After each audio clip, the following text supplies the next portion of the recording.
यत्पादाम्बुजरेण श्रियाणां कामिकाचार्यां प्रणमामि मुहुर्मुहुः। यदनुग्रहतो जन्तु सर्वदुःखादिगो भवेत्। तमहं सदा वन्दे श्रीमद्वल्लभनन्दनम् अज्ञानतिमिरान्धस्य ज्ञानाञ्जनशलाकया चक्षुरुन्मीलितं येन तस्मै श्रीगुरवे नमः। नमामि हृदये शेषे लीलाक्षिराब्धिशायिनं लक्ष्मीसहस्रलीलाभिः सेव्यमानं कलानिधि। चतुर्भिश्च त्रिभिस्तथा षड्भिर्विराजते योऽसौ पञ्चधारुदये मम। पञ्चधारुदये मम। पञ्चधारुदये मम।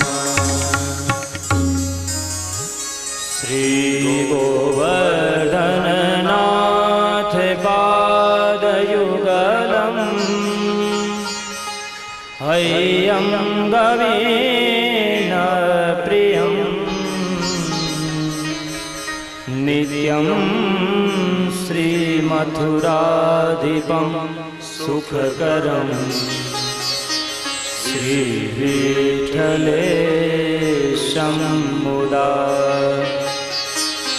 श्रीमद्द्वारवतीश गोकुलपते श्रीगोकुलेन्दु विभुं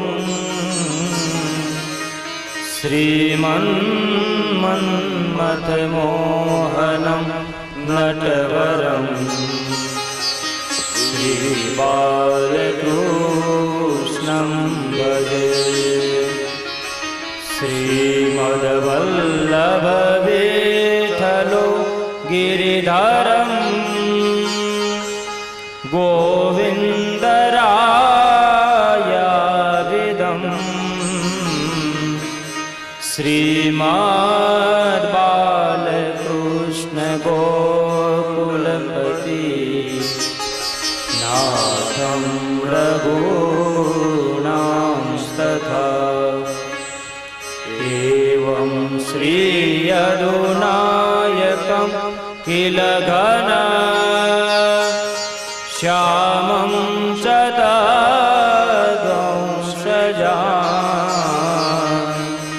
कालिन्दीं स्वगुरुं गिरिं गुरुरिपुं प्रियप्रभुश्च स्मरे।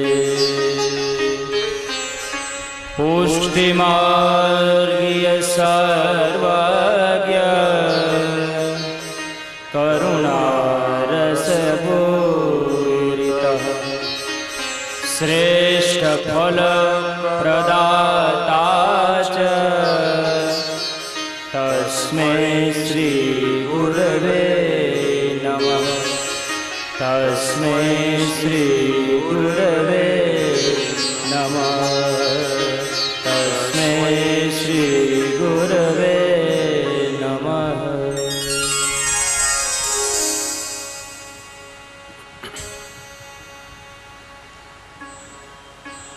મનોરથી પરિવાર, શ્રી વલ્લભના કૃપાપાત્ર, શ્રી વલ્લભના લાડીલા આપ સૌ ભગવદી વૈષ્ણવજનો,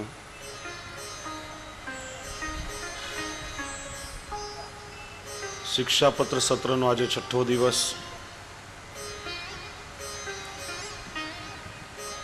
5 દિવસોમાં વૈષ્ણવના 7 કર્તવ્યનું આપણે દર્શન કર્યું. આમ તો શિક્ષાપત્ર વિષય જેટલો ગહન છે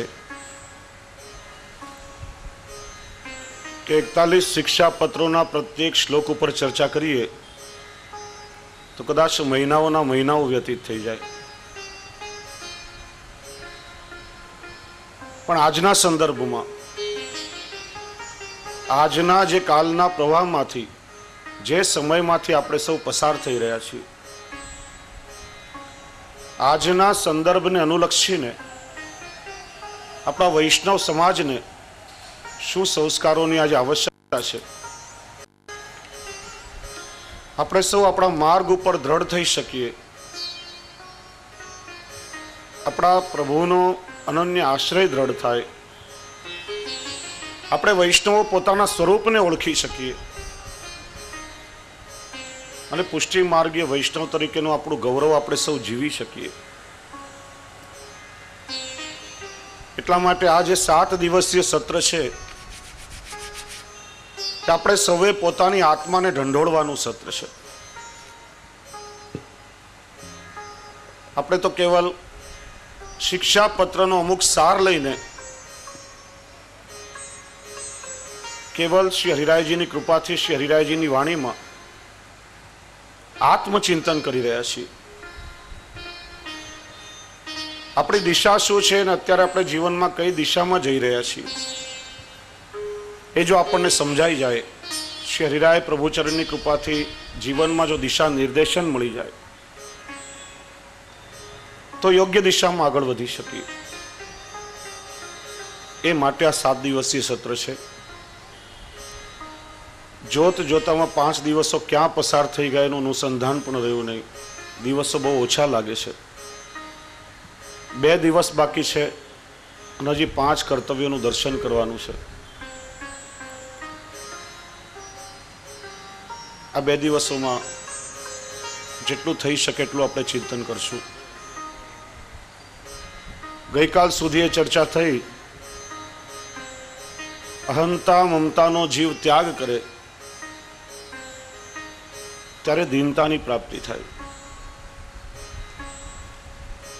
ભક્તિ માર્ગમાં અહંતા અને મમતા આ ભગવત પ્રાપ્તિમાં સૌથી મોટામાં મોટા બાધકો છે. અહંતા એટલે હું,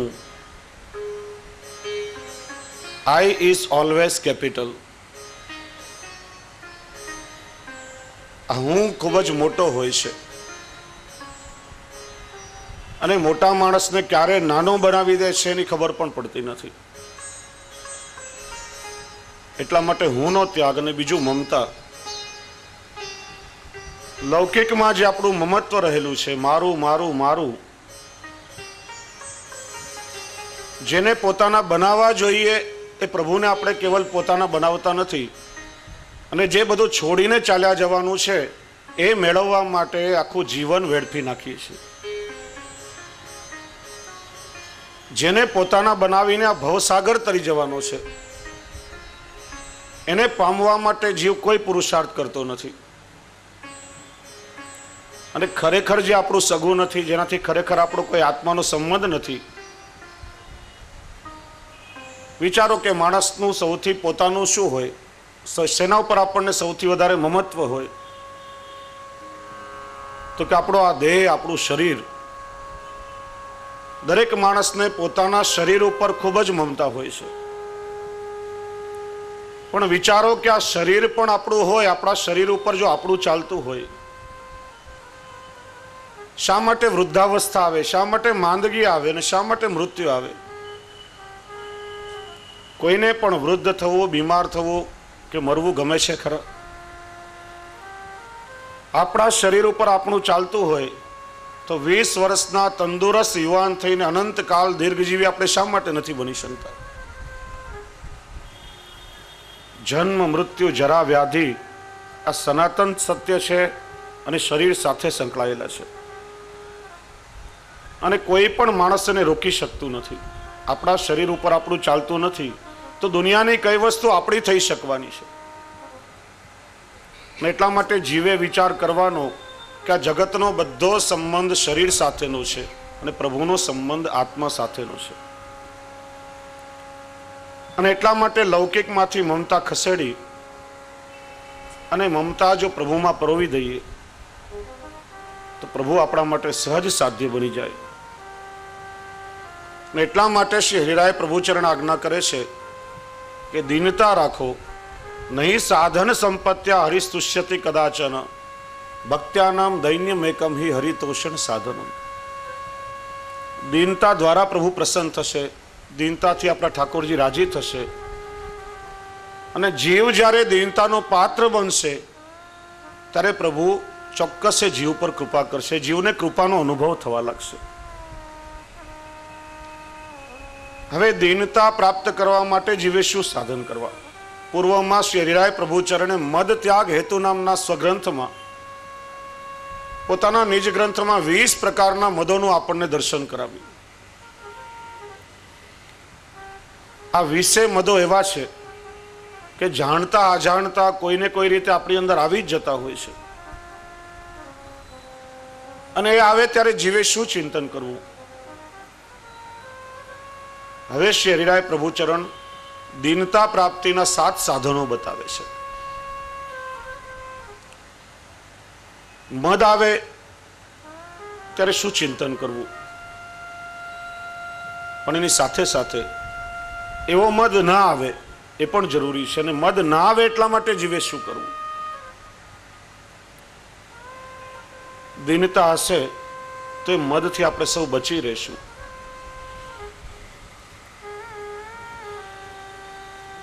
ત્યારે એના 7 સાધનો શ્રી હરિરાય પ્રભુચરણ બતાવે છે.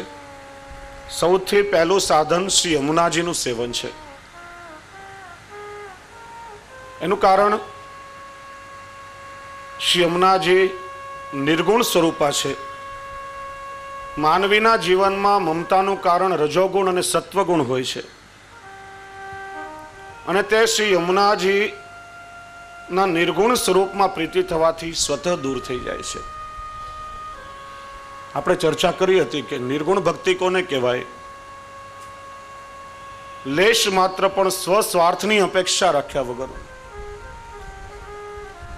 કેવલ પોતાના પ્રભુની પ્રસન્નતાની કામના કરવી, એનું નામ છે નિર્ગુણ ભક્તિ. પ્રસંગને યાદ કરીએ. કૃષ્ણ ભટ્ટને એકવાર શ્રીજી બાવાની સેવાનો અવસર મળ્યો. આ કૃષ્ણ ભટ્ટ શ્રીનાથજીની સેવા તો કરે પણ ચરણ સ્પર્શ ક્યારે પણ કરતા નહીં. શ્રી ગુસાઈજીને શ્રીનાથજી બાવાએ એકવાર આજ્ઞા કરી કે આ તમારો સેવક મારી સેવા કરે છે પણ ક્યારે મારા ચરણ સ્પર્શ કરતો નથી. શ્રી ગુસાઈજીએ કૃષ્ણ ભટ્ટને પૂછ્યું કે તમે ચરણ સ્પર્શ શા માટે નથી કરતા? કૃષ્ણ ભટ્ટે કહ્યું, મહારાજ આપ જ અવારનવાર આજ્ઞા કરો છો કે પુષ્ટિ ભક્તિ એ પ્રભુની પ્રસન્નતા માટે છે. આપણે જે કંઈ કરીએ આપણા ઠાકોરજીના સુખ માટે કરવું જોઈએ. હું ચરણ સ્પર્શ કરું એ તો મારા સ્વાર્થ માટે થયું, મારા પ્રભુને માં શું સુખ? ત્યારે શ્રીનાથજી બાવાએ પૂછ્યું કે મને પ્રસન્નતા થાય તો તું મારા ચરણ સ્પર્શ કરે કે નહીં? તો કહ્યું, મહારાજ આપને પ્રસન્નતા થાય તો 1 વાર નહીં 1000 વાર ચરણ સ્પર્શ કરું. ત્યારે શ્રીજી બાવાએ પોતાનો ચરણારવિંદ લાંબો કરી અને કૃષ્ણ ભટ્ટને ચરણ સ્પર્શ કરાવ્યો. પ્રભુની પ્રસન્નતા માટે ચરણ સ્પર્શ પણ કરતા નહીં. એનું નામ છે નિર્ગુણ ભક્તિ. આપણે સૌ શ્રી યમુનાજીમાં સ્નાન કરીએ છીએ. યમુનાજીમાં સ્નાન કરવાનું કારણ શું? યમુનાજીનો પ્રવાહ એ માત્ર જળનો પ્રવાહ નથી. માનો શ્રી યમુનાજી દીનતા રસનું વહન કરી રહ્યા છે, અને એમાં સ્નાન કરવાથી માનો જીવ દીનતામાં સ્નાન કરે છે. શ્રી યમુનાજીનો પ્રવાહ એ ઠાકોરજીનો પ્રેમ ભક્તિનો પ્રવાહ છે. એમાં સ્નાન કરવાથી માનવ જીવ પ્રેમ સાગરમાં સ્નાન કરી રહ્યો છે, પ્રેમમાં તરબોળ બની રહ્યો છે. અને એટલા માટે જીવની આંતરબાહ્ય શુદ્ધિ થાય છે. જેમ જેમ જીવનમાં પ્રેમ આવતો જાય તેમ તેમ જીવમાં દીનતા આવતી જાય. બીજું સાધન શ્રી હરિરાયજી બતાવે છે મમતાનો ત્યાગ. આ વાત બહુ સ્પષ્ટ છે. આપણે વારંવાર વાંચન કરતા હોઈએ છીએ, જાણીએ છીએ, સાંભળતા પણ હોઈએ છીએ કે બ્રહ્મ સંબંધ થતા જ પુષ્ટિ જીવની મમતા છૂટવી જોઈએ, પણ છૂટતી નથી. કારણ કે આજથી ભવથી આપણા સૌના હૃદયમાં પેઠી છે, તો એટલી જલ્દી ક્યાંથી નીકળે? સાચા સત્સંગથી મમતાનો નાશ થાય. શ્રી હરિરાયજી આપણને સમજાવે છે અહંતા અને મમતા આ જીવનમાં એવી ઝેરી નાગણો છે કે જે આપણને ડસતા જ જીવ લૌકિક બંધનમાં ફસાઈ જાય છે. હું અને મારું એ જ્યાં સુધી આપણામાં હશે ત્યાં સુધી દીનતા આવવાની જ નથી. અને એટલા માટે બ્રહ્મ સંબંધ દ્વારા અહંતા મમતાનું આપણે સમર્પણ કરીએ છીએ. અને જો સમર્પિત થયો નહીં તો ભક્ત કવિ ખૂબ જ સુંદર ગાય છે કે રે મન મૂરખ જન્મ ગવાયો. ભૂતલ ઉપર મનુષ્યનો દેહ ધારણ કરીને વૈષ્ણવ કુળમાં અવતાર લીધો, છતાં પણ એ જન્મ તમે વ્યર્થમાં વેડફી રહ્યા છો. એક વાત સમજીએ કે 84 લાખ યોનિમાં ભગવત કૃપાથી ઉત્તમમાં ઉત્તમ મનુષ્યનો દેહ મળ્યો છે, કર્મ સાધ્ય છે. પણ વૈષ્ણવ કુળમાં અવતાર કર્મ સાધ્ય નથી, કૃપા સાધ્ય છે. ઠાકોરજીની કૃપાથી પ્રાપ્ત થાય છે. પણ વિચારીએ કે અનાયાસે કોઈ ઉત્તમ વસ્તુ આપણને પ્રાપ્ત થાય, પણ જ્યાં સુધી એની ઉત્તમતાનું આપણને જ્ઞાન હોતું નથી ત્યાં સુધી એ ઉત્તમતાનો આનંદ લઈ શકતા નથી. કરોડો રૂપિયાની કિંમતનો હીરો આપણને મળ્યો હોય, પણ હીરાના મૂલ્યનું જો જ્ઞાન ન હોય તો ધનવાન બની શકાતું નથી. અનાયાસે માનો પારસમણી તમને મળ્યો હોય, પણ તમે પથ્થર જ સમજતા હો તો પારસની ઉપયોગિતા શું? એમ વૈષ્ણવ કુળમાં પ્રભુએ કૃપા કરીને આપણને જન્મ આપ્યો છે, અને છતાં પણ જો આપણે આપણી વૈષ્ણવતાને ઓળખીએ જ નહીં તો વૈષ્ણવ કુળમાં જન્મ મળ્યો પણ શું કામનો? અને એટલા માટે ભક્ત કવિ ગાય છે કે રે મન મૂરખ જન્મ ગવાયો. રે મન મૂરખ જન્મ ગવાયો, રે મન મૂરખ જન્મ ગવાયો. કર પર પંચ વિષયા રસ પીનો, કર કર પ્રપંચ વિષય રસ પીનો.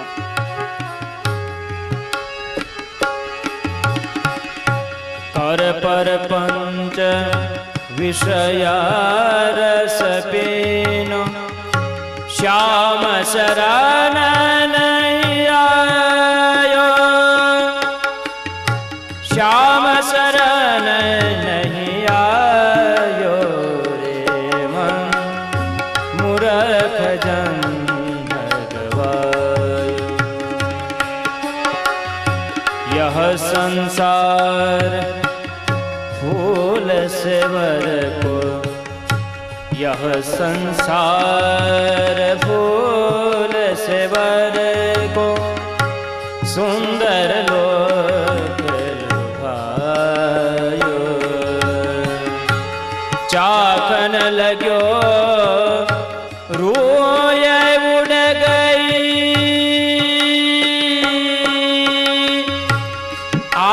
कछु नहीं आयो.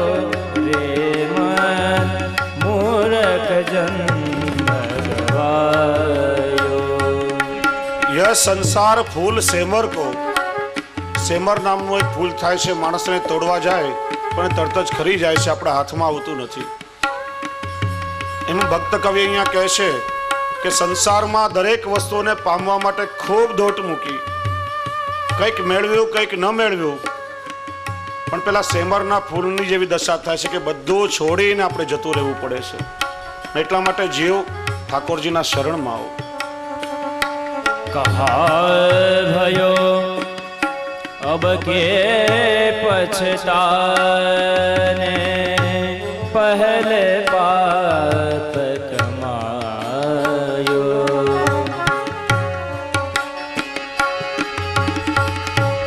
કહત સુર શ્રી કૃષ્ણ નામ બિના, કહત સુર શ્રી કૃષ્ણ નામ બિના, શિર ધૂન ધૂન પછતાયો પછતાયો, શિર ધૂન ધૂન પછતાયો. રે મન મૂરખ જન્મ ગવાયો. કહત સુર કૃષ્ણ નામ બિન શિર ધૂન ધૂન પછતાયો. પ્રભુનું નામ છોડી સંસારમાં નિત્ય હાય હોય અને કકડાટ કરીએ છીએ અને માથું કૂટી કૂટીને આપણે ચાલ્યા જઈએ છીએ, પણ કૃષ્ણનું નામ નથી લીધું તો જીવનમાં કંઈ મેળવ્યું નથી. એટલા માટે સૂરદાસજી કહે છે કે રે મન મૂરખ જન્મ ગવાયો. શ્રી હરિરાયજી આપણને સમજાવે છે, સમયસર જીવ જો ચેતી જાય, અહંતા મમતા છોડી લૌકિક પ્રપંચો છોડીને પ્રભુની શરણાગતિ સ્વીકારી લે અને પ્રભુની સેવાને સ્મરણ કરતા કરતા પોતાનું જીવન વહન કરે તો એને ભગવદીયત્વની પ્રાપ્તિ થશે. ત્રીજું સાધન શ્રી હરિરાય ચરણ બતાવે છે કે નિર્દોષ દ્રષ્ટિ. દીનતા પ્રાપ્તિનું ત્રીજું સાધન છે નિર્દોષ દ્રષ્ટિ. કારણ કે જેની દ્રષ્ટિમાં દોષ ભરેલા છે એને પ્રભુ ક્યાંય દેખાતા જ નથી. એને તો સર્વત્ર દોષ દેખાય છે. જ્યારે ભગવદીઓની દ્રષ્ટિ તો સર્વત્ર કેવલ પ્રભુને જ ગોતે છે. આ ચક્ષુરૂપી બે ચીપિયા વડે જ્યાં દ્રષ્ટિ પડે ત્યાંથી કેવલ પ્રભુને વીણતા હોય છે.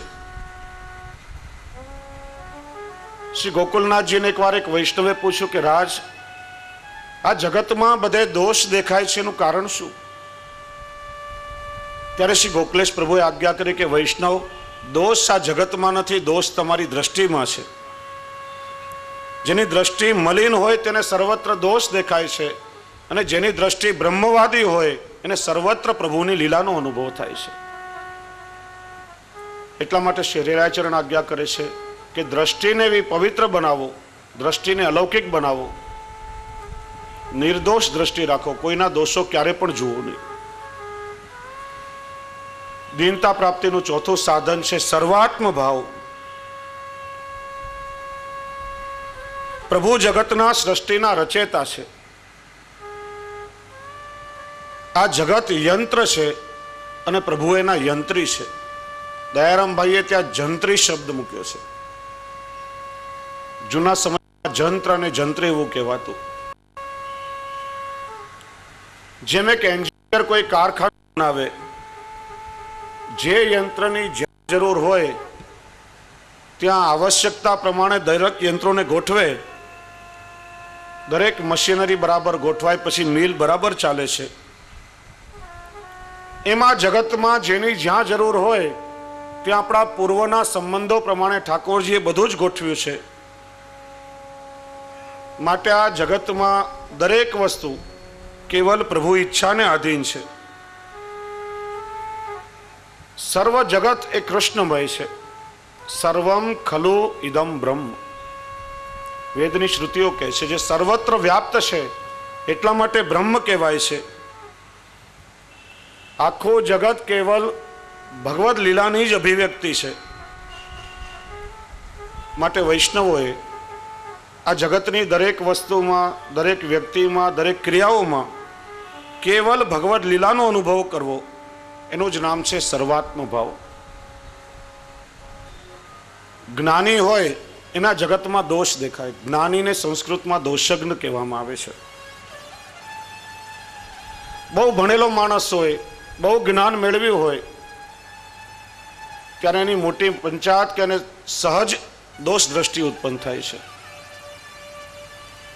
માનો કોઈ સારો સોની હોય, સારો સ્વર્ણકાર હોય, એના હાથમાં સારું આભૂષણ આપવામાં આવે તો એ આભૂષણનો આનંદ લઈ શકતો નથી, પણ પેલા ઘસીને જોશે સોનું કેટલા ટચનું છે, આના ઘડતરમાં ભૂલ કેટલી છે. સારો વણકર હોય, એના હાથમાં સારું વસ્ત્ર આવે તો વણાટ કામની ક્ષતિઓ પેલા શોધશે. સારો એન્જિનિયર કે સારો આર્કિટેક્ટ હોય, કોઈ સારા ભવનમાં લઈ જવામાં આવે તો એનો આનંદ નહીં લઈ શકે, પણ એના કન્સ્ટ્રક્શનમાં, એના બાંધકામમાં ક્ષતિઓ કેટલી છે પહેલા શોધવાનો પ્રયત્ન કરશે. જ્ઞાનીઓ કહે છે કે આ જગત અને આ સંસાર નિરર્થક છે, માયાજાળ છે, ભ્રમણાત્મક છે, દુષ્કર છે, કષ્ટ સાધ્ય છે. જ્યારે ભક્ત શું કહેશે? આ બધી જ ભગવદાનંદની અભિવ્યક્તિ છે. અરવિંદ મહર્ષિ એક બહુ સરસ વાત કરી કે what is world? An eternal child playing an eternal game in an eternal garden. આ જગત શું છે? એક શાશ્વત બાળક એક શાશ્વત ઉદ્યાનમાં જે શાશ્વત ક્રીડા કરી રહ્યો છે, એ આ જગતનું સ્વરૂપ છે. એનું કારણ સર્વાત્મ ભાવવાદી દ્રષ્ટિ છે. જગતની પ્રત્યેક ક્રિયામાં એને ભગવદાનંદની અભિવ્યક્તિ થાય છે. એટલા માટે શ્રી હરિરાય પ્રભુચરણ આજ્ઞા કરે છે કે સર્વાત્મ ભાવ એ દીનતા પ્રાપ્તિનું સાધન છે. લૌકિક અને દોષ દ્રષ્ટિથી વિચાર કરશો તો આ જગતમાં દોષ દેખાય છે, પણ સર્વાત્મ ભાવવાદી દ્રષ્ટિ હશે તો સર્વત્ર કેવલ ભગવદાનંદની અભિવ્યક્તિ થશે. હવે જીવનો સ્વભાવ છે દોષ જોવાની વૃત્તિ હોય, અને એટલી સહજતાથી આપણે છોડી શકતા નથી. ત્યારે પાંચમું સાધન શ્રી હરિરાય પ્રભુચરણ બતાવે છે કે જો તમને દોષો જોવાની ટેવ પડી હોય તો બીજાના દોષોનો વિચાર છોડો, પણ સ્વદોષાનું દર્શન, પોતાના દોષોનો વિચાર કરો. આપણે ભલે પોતાની જાતને ગમે તેટલા શુદ્ધ માનતા હોઈએ, પણ જ્યાં સુધી આપણને સાક્ષાત અનુભવ નથી ત્યાં સુધી આપણે દુષ્ટ જ છીએ. ને એટલા માટે શ્રી હરિરાય પ્રભુચરણ આજ્ઞા કરે છે કે જીવા સ્વભાવ તો દુષ્ટ. સુરદાસજી જેવા ભક્ત કવિ પણ પોતે કહે છે કે મોસમ કોન કુટિલ ખલકામી, જાહી તન દિયો તાહી બિસરાયો એસો નિમક હરામી. જે પ્રભુએ મને આ શરીર આપ્યું છે ને ભૂલી ગયો છું, તો મારા જેવા લૂણ હરામી કોણ છે જગતમાં? કોણ કુટિલ ખલકામી, મોસમ કોણ કુટિલ ખલકામી, કોણ કુટિલ ખલકામી, મોસમ કોણ કુટિલ ખલકામી.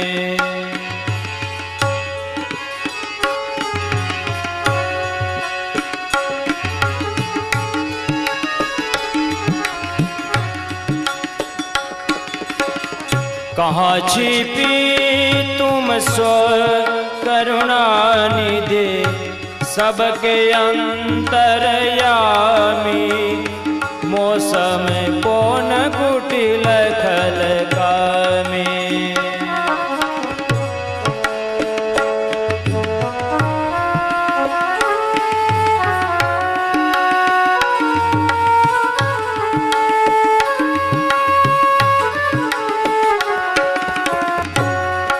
तनु दियो तुम्हें विसरायो, तुम तनु दियो तुम्हें विसरायो, ऐसो लो न हरामी, हरामी ऐसो लो न हरामी.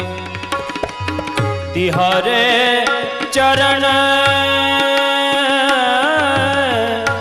तिहारे चरण छांडवी मुखन की नित उठ करत गुलामी मौसम कौन कुटिल खलकामी मौसम कौन कुटिल खलकामी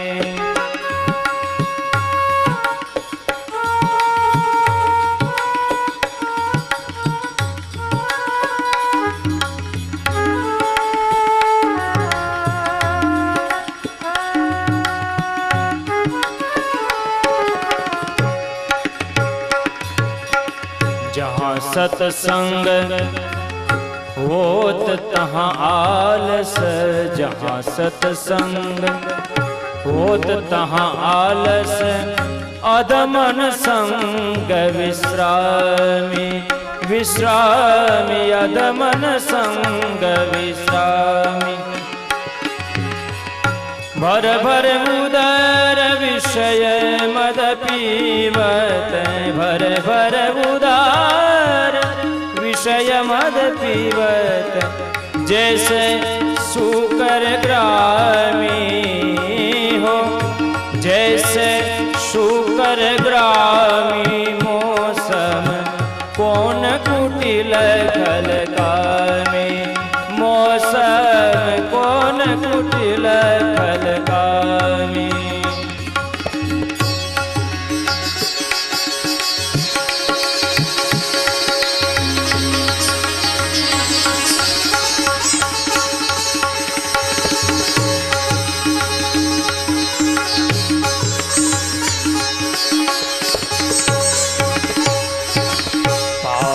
पतित अधम पर निंदक पाप पतित अधम पर निंदक सब पतितन सिर नामी सब पतितन सिर नामी सूरपतित तुम सूरपतित तुम उदाहरण पतित उदाहरण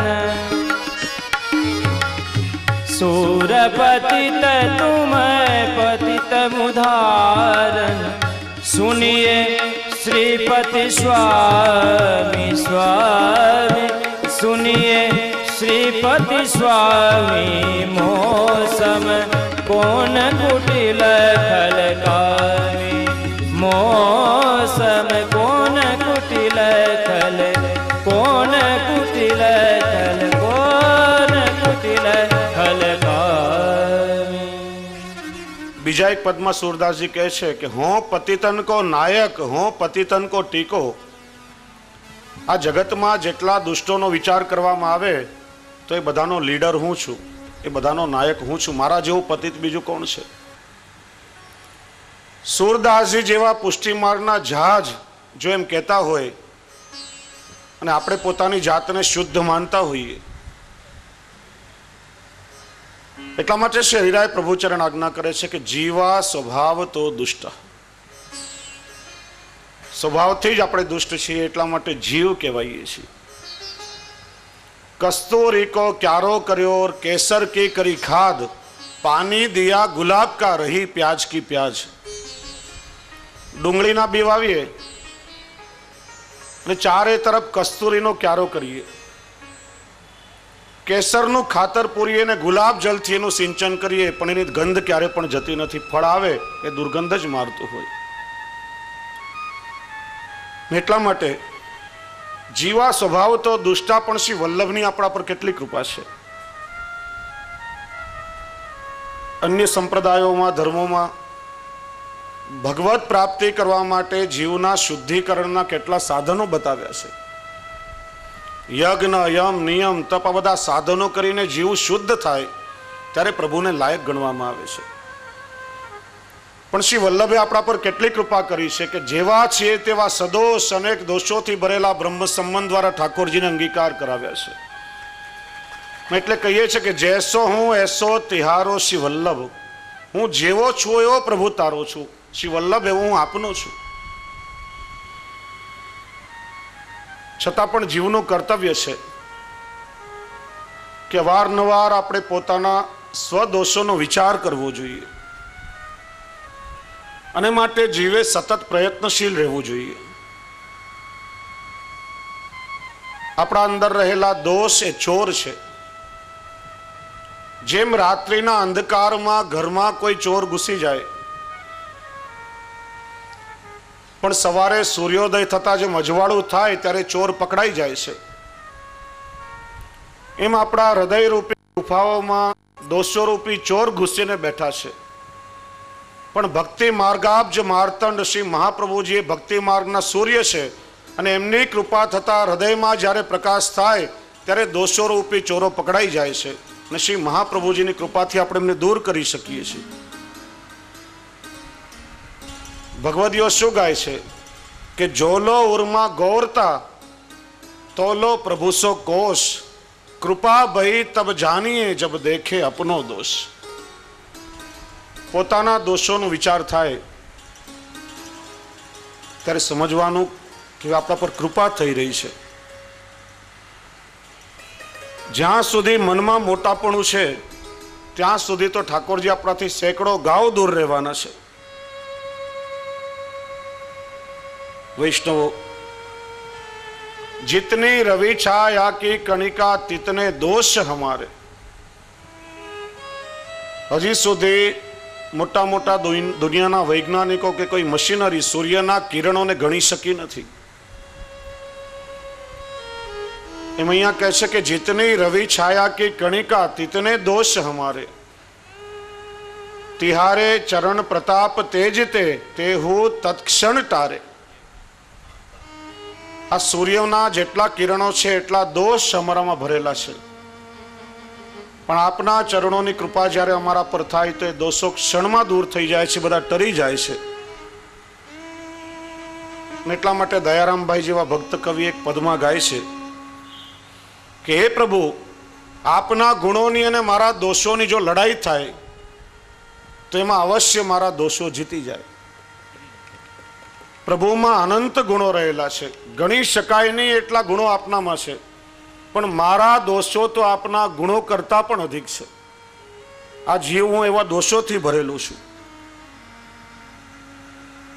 અને એટલા માટે આપણે પોતાના રાય જેવા દોષોનો વિચાર છોડી અને હંમેશા બીજાના મોટા બીલા જેવા દોષોનો વિચાર કરતા હોઈએ તો પોતાનું શુદ્ધિકરણ કેવી રીતે થાય?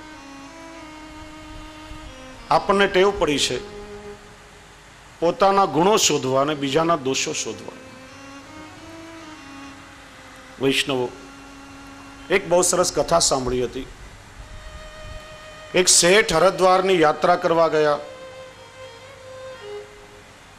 એ વખતમાં પેલા કલદાર રોકડા રૂપિયા હતા, સિક્કા હતા. આજની જેમ પેલી નોટો કે ચેકબુક વગેરે નહીં હતું. હવે તો ક્રેડિટ કાર્ડનો જમાનો છે, રૂપિયા લઈ જવા જ નહીં પડે, એટલે ચોરાવાની ઝંઝટ જ નહીં. પણ એ વખતે પેલા રૂપિયાના સિક્કાઓનું પોટલું બાંધ્યું. સ્ટેશન પર પોતાના સિક્કાઓને ગણી રહ્યા હતા. એ વખતે એક ચોરની દ્રષ્ટિ એનામાં પડી.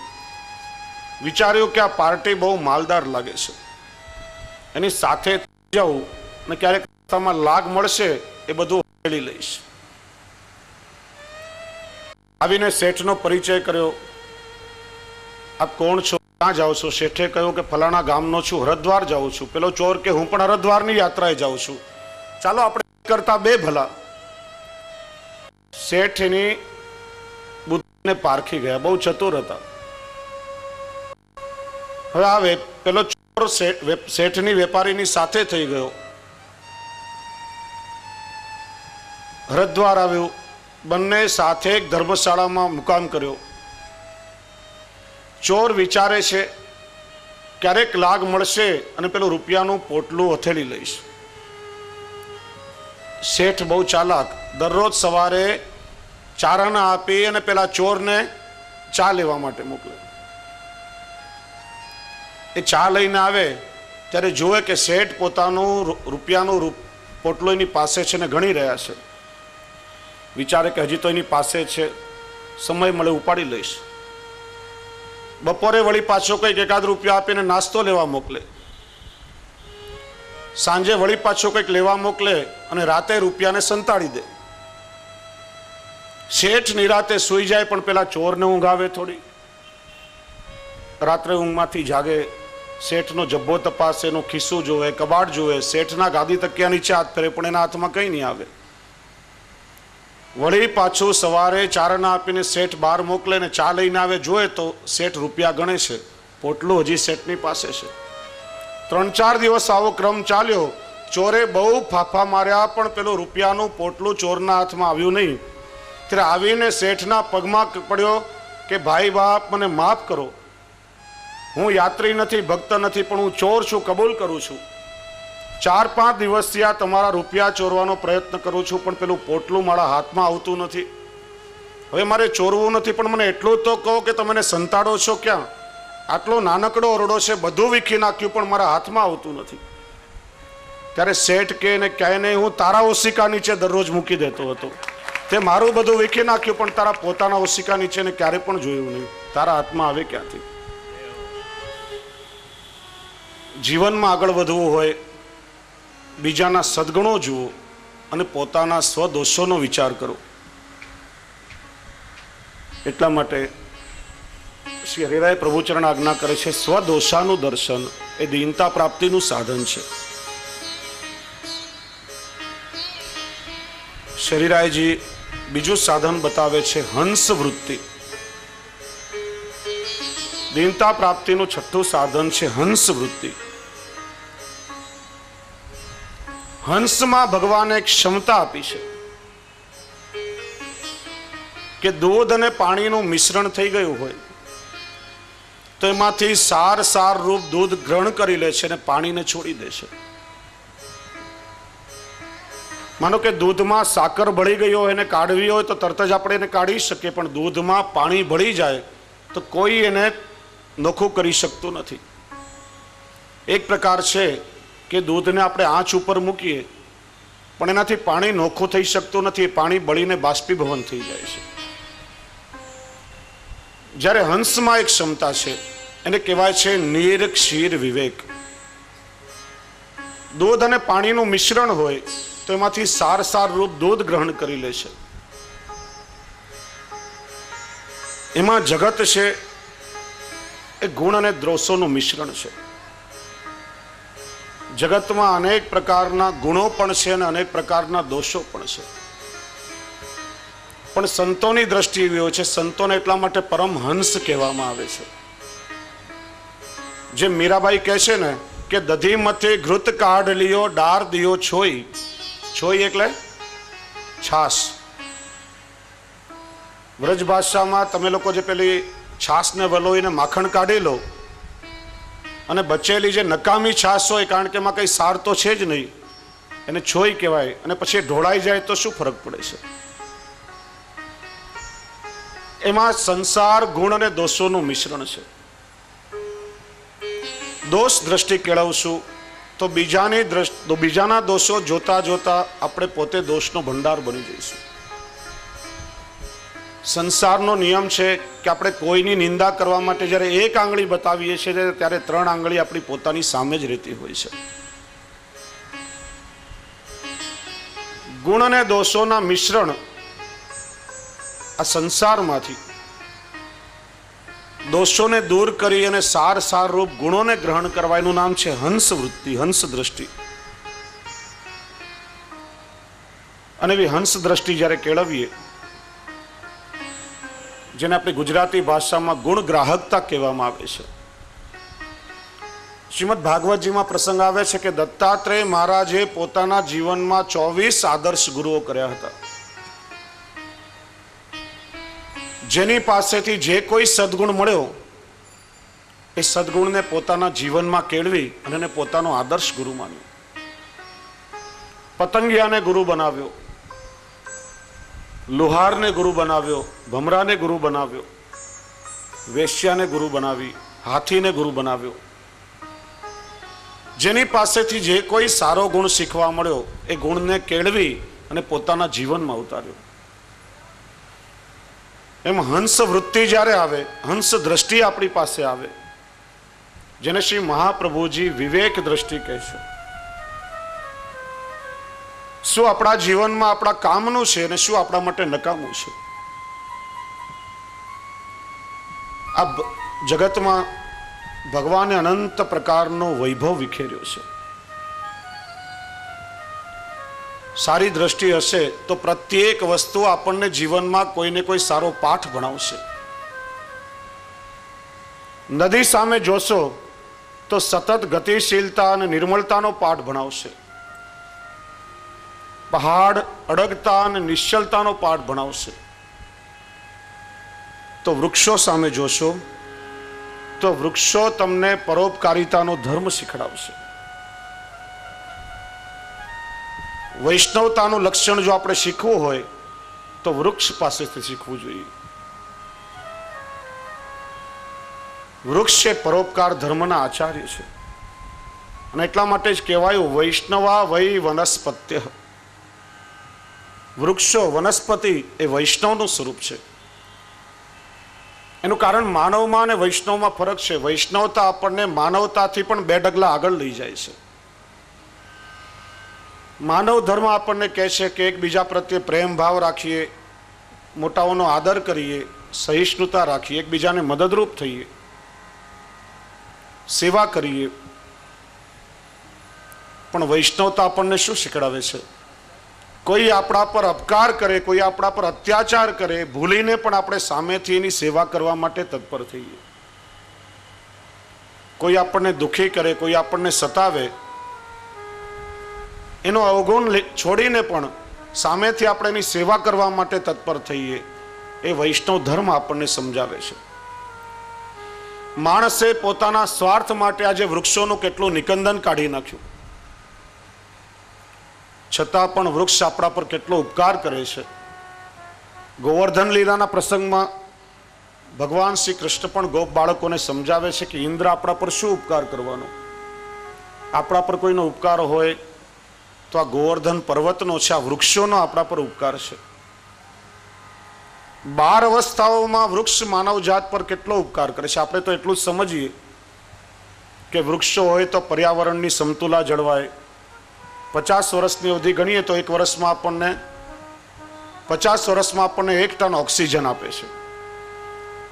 રણને આગળ આવતું અટકાવે, સમુદ્રની ખારાશને આગળ વધતું અટકાવે. એનાથી વધારે આપણને સમજણ નથી. પણ મહાનુભાવોની દ્રષ્ટિ તમે જુઓ, વૃક્ષોમાં કેટલું સુંદર વૈષ્ણવત્વનું દર્શન કરાવ્યું છે. સૌથી પહેલા વૃક્ષનું બી પણ માણસને કેટલું ઉપયોગમાં આવે છે. બીમાંથી તેલ મળે, બીમાંથી અથાણું થાય, બીનો ઔષધિ તરીકે ઉપયોગ થાય. વૃક્ષનું મૂળને આપણે જડ કહીએ છીએ અને જડમાંથી જડીબુટી બને છે. આયુર્વેદમાં વૃક્ષના મૂળનો ઔષધિ તરીકે ખૂબ જ મોટો ઉપયોગ થાય. માણસનો મૂળ એના પ્રાણ છે. માણસ બીમાર થાય ત્યારે ઔષધિ તરીકે આ જડીબુટીનો ઉપયોગ કરે છે. પોતાનું મૂળ આપીને આપણા મૂળનું રક્ષણ કરે છે. ત્યાર પછી વૃક્ષનું થડ એટલે એનો આધાર કહેવાય. આપણે પોતાનું મકાન બનાવવા માટે વૃક્ષના થડનો ઉપયોગ કરીને ઘરનો આધાર થંભ મૂકીએ છીએ. પોતાનો આધાર આપી આપણા ઘરનો આધાર બને છે.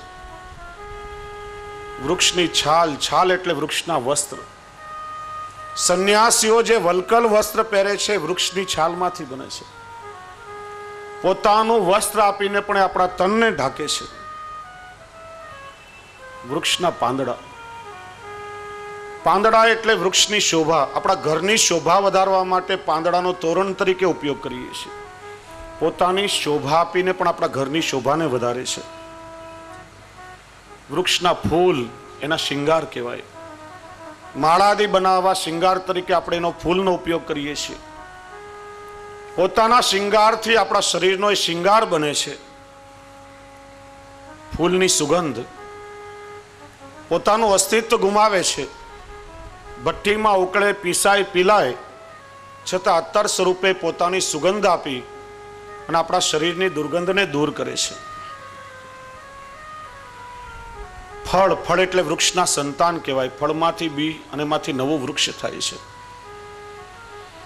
આપણને ભૂખ લાગીએ, વૃક્ષ ઉપર પથ્થર આપણે મારીએ, છતાં પણ એ પોતાનું સંતાન આપણને ખાવા માટે અર્પણ કરી દે છે. વૃક્ષનો છાયો પોતે તપસ્વીની જેમ માગસર પોષની કડકડતી ઠંડીમાં, વૈશાખ જેઠના બળબળતા બપોરમાં કે શ્રાવણ ભાદરવાના અનરાધાર વરસાદમાં પણ સ્થિર ઊભો હોય છે. પણ એની નીચે બેસનાર પ્રત્યેકને શીતળ છાંયડો અને વિસામો આપે છે. પોતે વિચલિત થતું નથી, પણ પ્રત્યેકને વિસામો આપે છે. વૃક્ષનું લાકડું આપણને ભૂખ લાગે ત્યારે ચૂલો પેટાવવા માટે વૃક્ષના લાકડાનો બળતણ તરીકે ઉપયોગ કરે છે. પોતે અગ્નિમાં બળે છે, પણ આપણા પેટની અગ્નિને શાંત કરે છે. અને બળે છે એટલું જ નહીં, પેલા ચૂલા ઉપર જે પાત્રો મૂક્યા હોય એની મેશથી જ્યારે મલિન બને છે ત્યારે એની મલિનતા દૂર કરવા માટે વળી પાછું પોતાની રાખ પણ મૂકતું જાય છે. અને એમાંથી જે ધુમાડો નીકળે છે એમાંથી વાદળ બંધાઈને વરસાદ મળે છે.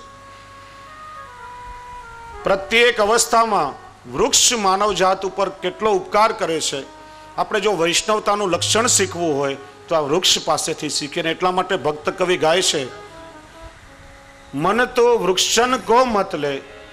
સુરદાસજીએ ખૂબ સુંદર એના માટે કહ્યું છે, કાટે તાપે ક્રોધ કરે નહીં, સિંચે નહીં સ્નેહ. જેમ ગીતાજીમાં ભગવાને સ્થિત પ્રજ્ઞતા બતાવી છે. એને કાપે છે છતાં પણ એના પર ક્રોધ કરતું નથી, ને કોઈ એને પાણીનું પોષણ આપે તો એને પ્રેમ કરતું નથી. ને એટલા માટે કહ્યું, મન તો વૃક્ષન કો મત લે. મન રે તું વૃક્ષન કો મત લે, મન રે તું વૃક્ષન કો મત લે. કાટે તાપર ક્રોધ કરે નહીં, કાટે તાપર ક્રોધ કરે નહીં, સિંચે નહીં સ્નેહ. મન રે તું વૃક્ષન કો મત લે, મન રે તું વૃક્ષન કો મત લે.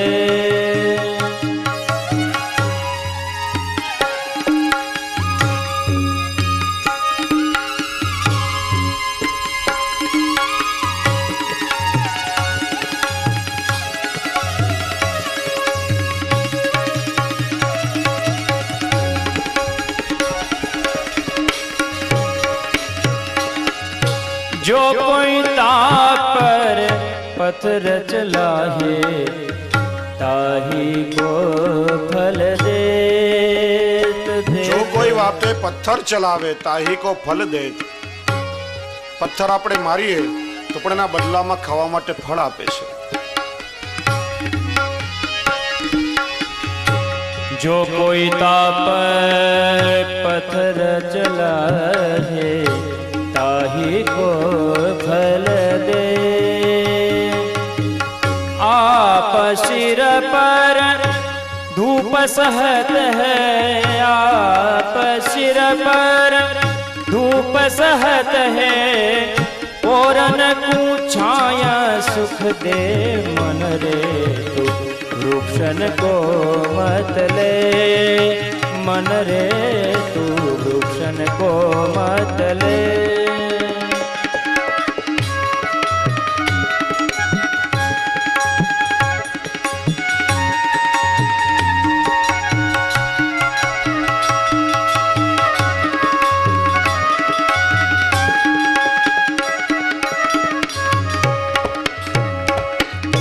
ધન ધન જડયે પરમ પદાર્થ,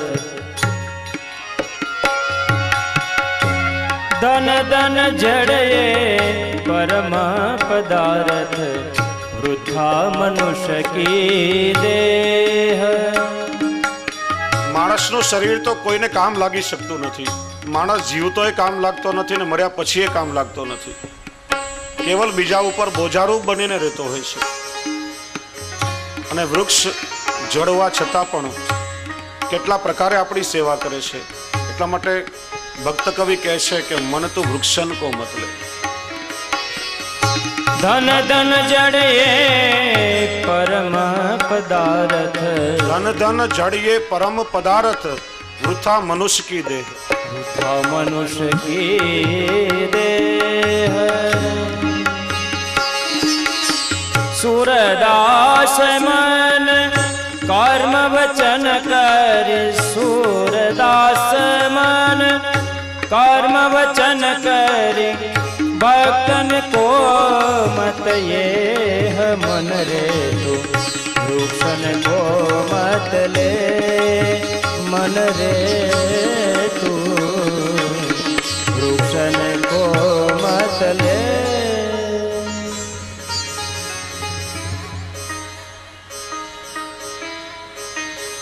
શરીરાયજી સમજાવે છે કે દીનતા પ્રાપ્ત કરવી હોય પણ અઠવાડિયામાં કે 15 દિવસમાં એક વખત કરેલો સત્સંગ આપણા જીવન માટે પર્યાપ્ત છે ખરો? બાકીના દિવસોમાં જે વૈચારિક પ્રદૂષણો આપણી અંદર ભરાય છે એનું શું? ટીવીની સિરિયલો રોજ જોઈએ છીએ, પર બીજાઓની નિંદાઓ રોજ શ્રવણ કરીએ છીએ, ગામ આખાની માથાકૂટ કકળાટ રોજ કરીએ છીએ. ત્યારે આ દરરોજનો દુસ્સંગ આપણી અંદર ભેગો થાય છે તો ક્ષણિક સત્સંગ એ જીવનમાં કેટલો ઉપયોગી થશે? આપણે ક્યારેક કથામાં જઈને બેસીએ, વચનામૃતોમાં બેસીએ અને પોતાની જાતને સત્સંગી માનીએ છીએ, પણ શ્રી હરિરાય ચરણી આપણને સમજાવે છે કે નિત્ય સત્સંગ કરો. સત્સંગની જીવનમાં નિત્ય હોવી જોઈએ, કારણ કે એનાથી 3 ક્રિયાઓ થશે. સત્સંગથી જીવનું શુદ્ધિકરણ થશે, બીજું આપણું ઉર્ધ્વીકરણ થશે, અને ત્રીજું જીવનનું રૂપાંતરણ થશે. રનવે ઉપર એક વિમાન ઊભું હોય, સૌથી પહેલા ટેકનિશિયનો, એન્જિનિયરો એને સર્વિસ કરે, જોઈતા પ્રમાણમાં બળતણ એની અંદર પૂરે, પછી એક સર્ટિફિકેટ લખી આપે કે આ વિમાન હવે ઉડવા માટે બરાબર તૈયાર છે. ત્યારે વિમાન રનવે ઉપર આગળ વધે અને પછી એનું ટેક ઓફ થાય. પહેલા એનું શુદ્ધિકરણ થાય, પછી એનું ઉર્ધ્વીકરણ થાય છે. પછી મુંબઈથી ઉપડેલું વિમાન જે આપણું ડેસ્ટિનેશન હોય, જે આપણું ગંતવ્ય સ્થાન હોય, ત્યાં આપણને પહોંચાડે છે. માનવીના જીવનનું રૂપાંતરણ થાય છે. બોલીએ શ્રી વલ્લભાધીશ કી જય. શ્રી વલ્લભ વિઠ્ઠલ ગિરધારે, યમુના જોકી બલિહારે.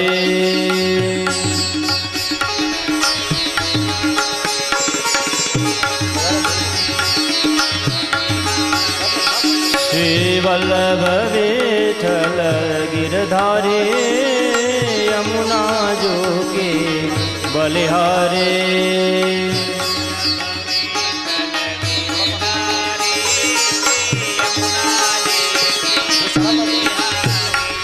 શ્રી વલ્લભ વિઠ્ઠલ ગિરધારે, યમુના જોકી બલિહારે.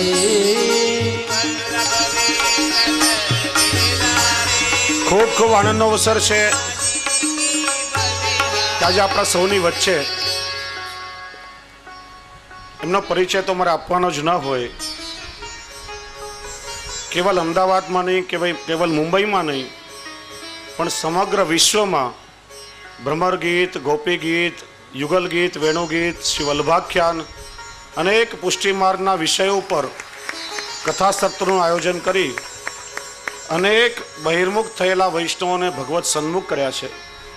એવા અમારા પરમ આત્મીય, પરમ સ્નેહી અને મિત્ર પ્રવર, આમાં મેં શાળા બનેવી પણ થઈએ, અમારા સગ્ગા મામાની પુત્રી આપને આપી છે, એટલે ખૂબ ઘનિષ્ઠ સંબંધ છે. એવા પરમ આત્મીય શ્રી યદુનાથજી મહોદય શ્રી કાંદિવલીના વૈષ્ણવ પર કૃપા વિચારીને પધાર્યા છે. આપના વ્યસ્ત સમયમાંથી પણ આજે સવારની ફ્લાઇટમાં મુંબઈ પધારવાનું હતું, પણ કેવલ ફોનમાં ચર્ચા કરી આપે પોતાની ટિકિટ ચેન્જ કરાવીને કહ્યું હું ચોક્કસ આવીશ. એટલે સૌ તાળીઓથી અને ભાવથી આપનું સ્વાગત કરીએ. મનોરથી પરિવાર ઉપવસ્ત્રથી અને માલ્યાર્પણ કરી આપને ભાવ વંદના કરશે. જય યમુના શ્રી ગોવર્ધનનાથ મહાપ્રભુ શ્રી વિઠ્ઠલનાથ વલ્લભ વિઠ્ઠલ ગિરધારી યમુના જુગે બલિહારે વલ્લભ વિઠ્ઠલ ગિરધારી શ્રી યમુના જુગે બલિહારે.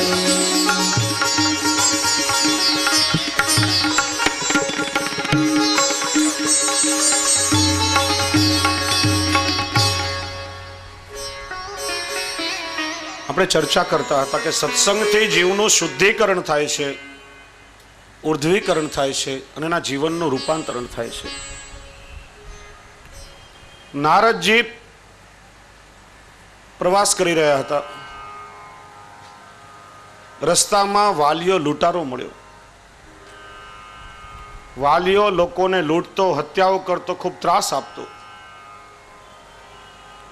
નારદજીએ પૂછ્યું, આ બધું તો કોના માટે કરી રહ્યો છે? કહ્યું, મારા કુટુંબના ભરણ પોષણ માટે. નારદજીએ પૂછ્યું કે તું જેમના માટે આ પાપ કર્મ કરે છે બધા તારા પાપમાં ભાગીદાર તો ખરા ને? પેલો કે શા માટે નહીં? એમના માટે પાપ કરું છું તો મારા પાપમાં ભાગીદાર તો હોય જ ને. નારદજી કે તે કોઈ દિવસ પૂછ્યું છે ખરા? ક્યારે ઘરે જઈને પૂછી તો આવો. પેલો વાલિયો કહે તું બહુ ચાલાક છે, હું ઘરે પૂછવા જાઉં એટલે તું અહીંથી જતો રહે, ભાગી જાય. નારદજી કે મારે ભાગવું નથી, મને બાંધીને જા, પણ એકવાર પૂછીને જો તો ખરા. વાલીઓ નારદજીને ઝાડ સાથે બાંધીને ઘરે આવે છે. પત્નીને પૂછે છે, પુત્રોને પૂછે છે, પરિવારના દરેક સભ્યને પૂછે છે કે ભાઈ હું આ તમારા માટે આ પાપ કર્મ કરું છું, મારા પાપમાં તમે ભાગીદાર તો થશો ને? બધા કહે છે કે તું કઈ રીતે કમાય એનાથી અમારે શું લેવા દેવા, અમે તારા પાપમાં શા માટે ભાગીદાર થઈએ? ત્યારે વાલિયો દોડતો દોડતો આવ્યો, નારદજીના ચરણોમાં પડ્યું કે મહારાજ 30 વર્ષ સુધી એમની સાથે રહેવા છતાં હું એમને ઓળખી શક્યો નહીં ને તમે ક્ષણમાં એમને ઓળખી ગયા. અને વાલિયાનું વાલ્મીકીમાં રૂપાંતરણ થઈ ગયું. નારદજીનો સત્સંગ મળ્યો અને વાલિયામાંથી વાલ્મીકી ઋષિ બની ગયા. આખું રામાયણ એમણે લખ્યું. આજના સમયમાં જ્યારે કાલનો વિપરીત પ્રવાહ વહી રહ્યો છે, અનેક પ્રકારના દુસ્સંગના સાધનો સહજતાથી પ્રાપ્ત થાય છે. દુસ્સંગ માટે માનવીએ કોઈ પ્રયત્ન કરવો પડતો નથી. દસે દિશાએથી આપણને ઘેરી રહ્યો છે. સત્સંગ જીવનમાં કેળવવો પડે છે. કોઈ બીમાર માણસની બાજુમાં આપણે બેસીએ તો કઈ પરિશ્રમ નહીં કરવો પડે, એના રોગનો ચેપ તરત જ આપણી અંદર સંક્રમિત થઈ જશે. હવે તો એવા પણ રોગો છે કે ખાલી શ્વાસ દ્વારા એકબીજાની અંદર સંક્રમિત થાય છે. માણસે મહેનત કરવી પડતી નથી. પણ કોઈ પહેલવાન હટ્ટોકટ્ટો માણસ હોય એની બાજુમાં આપણે બેસીએ તો આપણે પહેલવાન બની જતા નથી. એના માટે કસરત કરવી પડે, શરીરને કેળવવું પડે, પરિશ્રમ કરવો પડે.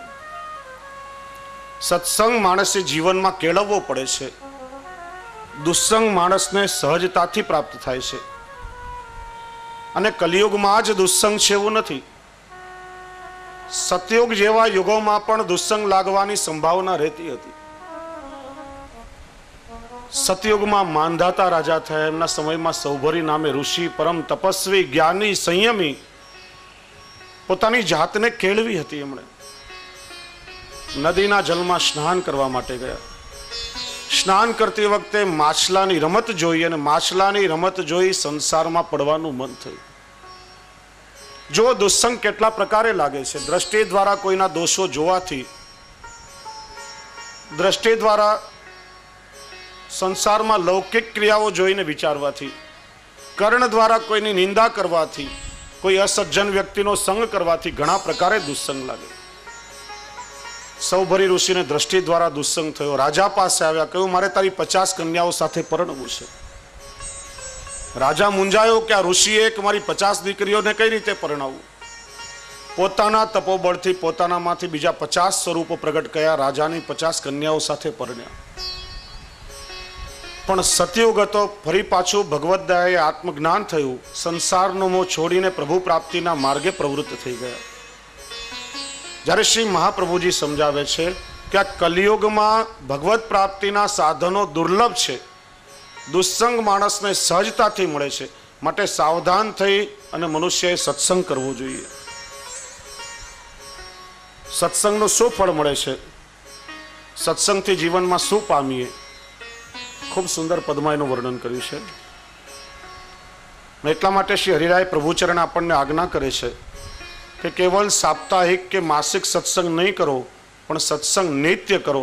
એનું કારણ, એક સંદર્ભ પણ શ્રી હરિરાય પ્રભુચરણ આપે છે કે પોષકા ભાવે તુ શિથિલમ. બહુ સમજવા જેવું આ દ્રષ્ટાંત છે.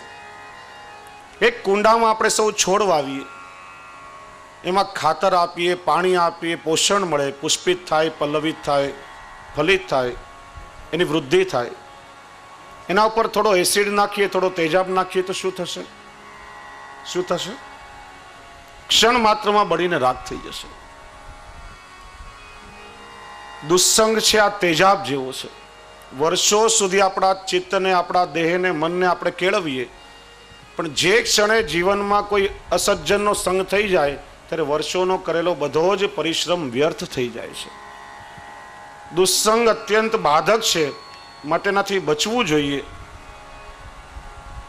શ્રી હરિરાયજી સમજાવે છે કે માનો કે પેલા છોડ ઉપર આપણે તેજાબ નહીં નાખીએ, એસિડ નહીં નાખીએ, પણ એને ખાતર અને પાણી આપવાનું બંધ કરી દો તો પણ શું થશે?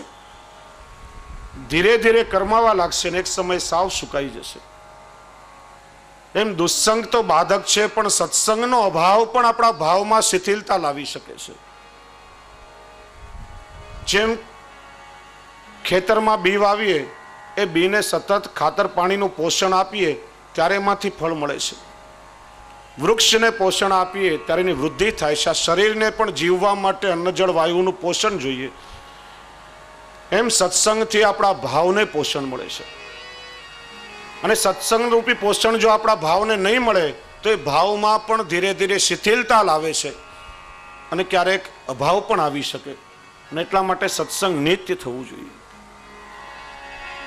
સુખ કહ્યા ન જાય સત્સંગ ના રે,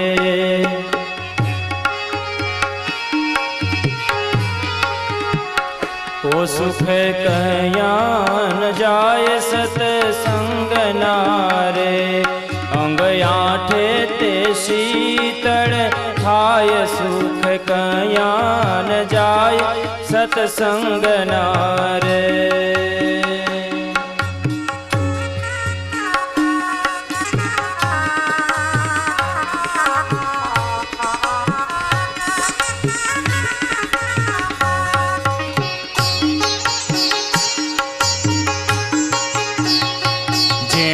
આશા તૃષ્ણાને ઈર્ષા રે, સત્સંગ મળેથી સુખ થાય, સુખ કહ્યા ન જાય સત્સંગ ના રે.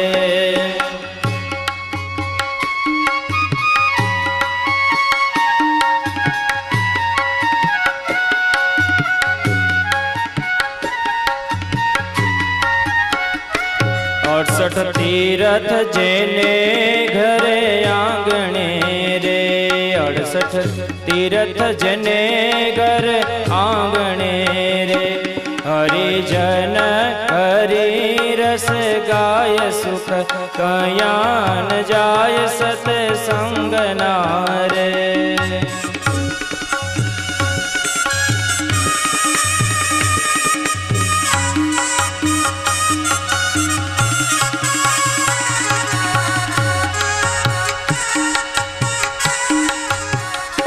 સુખ ઇન્દ્રના લોકથી અધિક છે રે,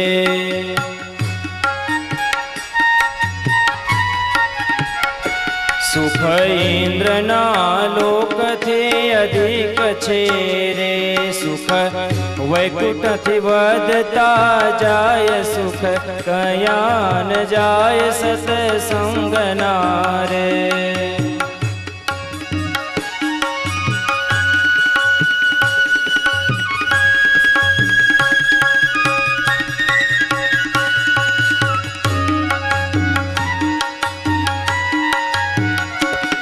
સુખ બ્રહ્મના લોકથી ભારે ગણા રે.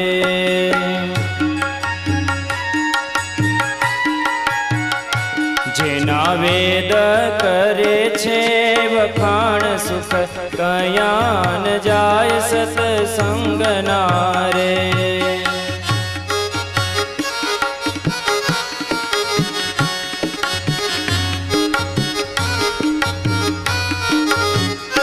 સુખ ગોપી ગોવાળને મળ્યા ગણા રે.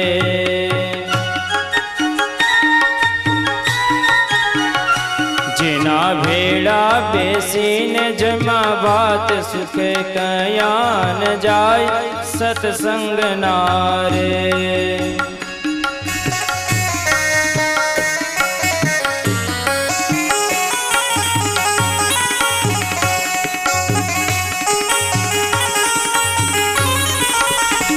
સુખ ગોપી જનોને દીધા ગણા રે.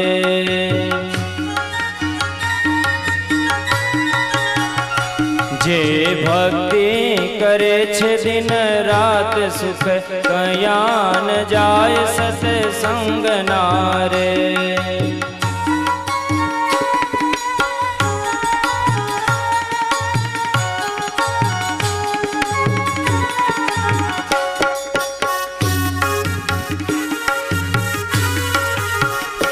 વશિષ્ઠ મુનિ વિશ્વામિત્ર વાદ થયા રે.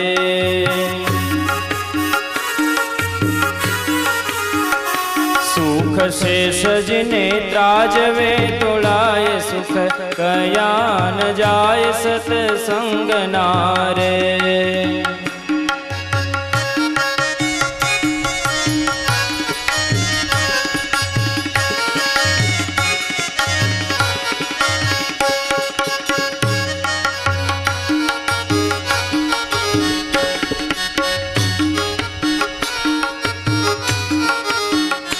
રાજા રહુગણ ને ભરતજી ભેટ્યા રે.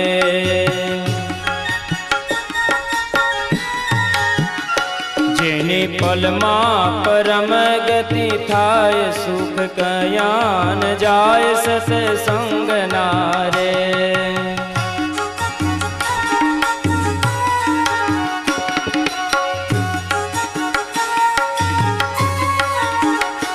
દાસ દયો કહે છે સત્સંગ થકી રે. ઓ દાસ દયો કહે છે સત્સંગ થકી રે.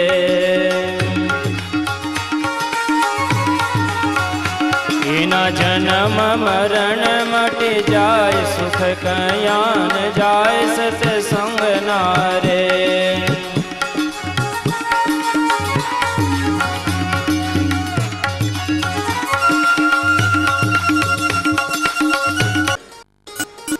પ્રભુના સ્વરૂપમાં પ્રીતિ પ્રગટ થાય સત્સંગ છે. પણ જેનો સંગ કરીને આપણા ધર્મની હાનિ થાય અને પ્રભુથી વિમુક્તા આવે એ દુસ્સંગ છે. દુસ્સંગથી બચવું અને નિત્ય સત્સંગ કરવા માટે પ્રયત્ન કરવો. કારણ કે માનવીના જીવનમાં એના ચરિત્રની સમગ્ર ભૂમિકામાં સત્સંગ સૌથી મહત્વનો ભાગ ભજવે છે.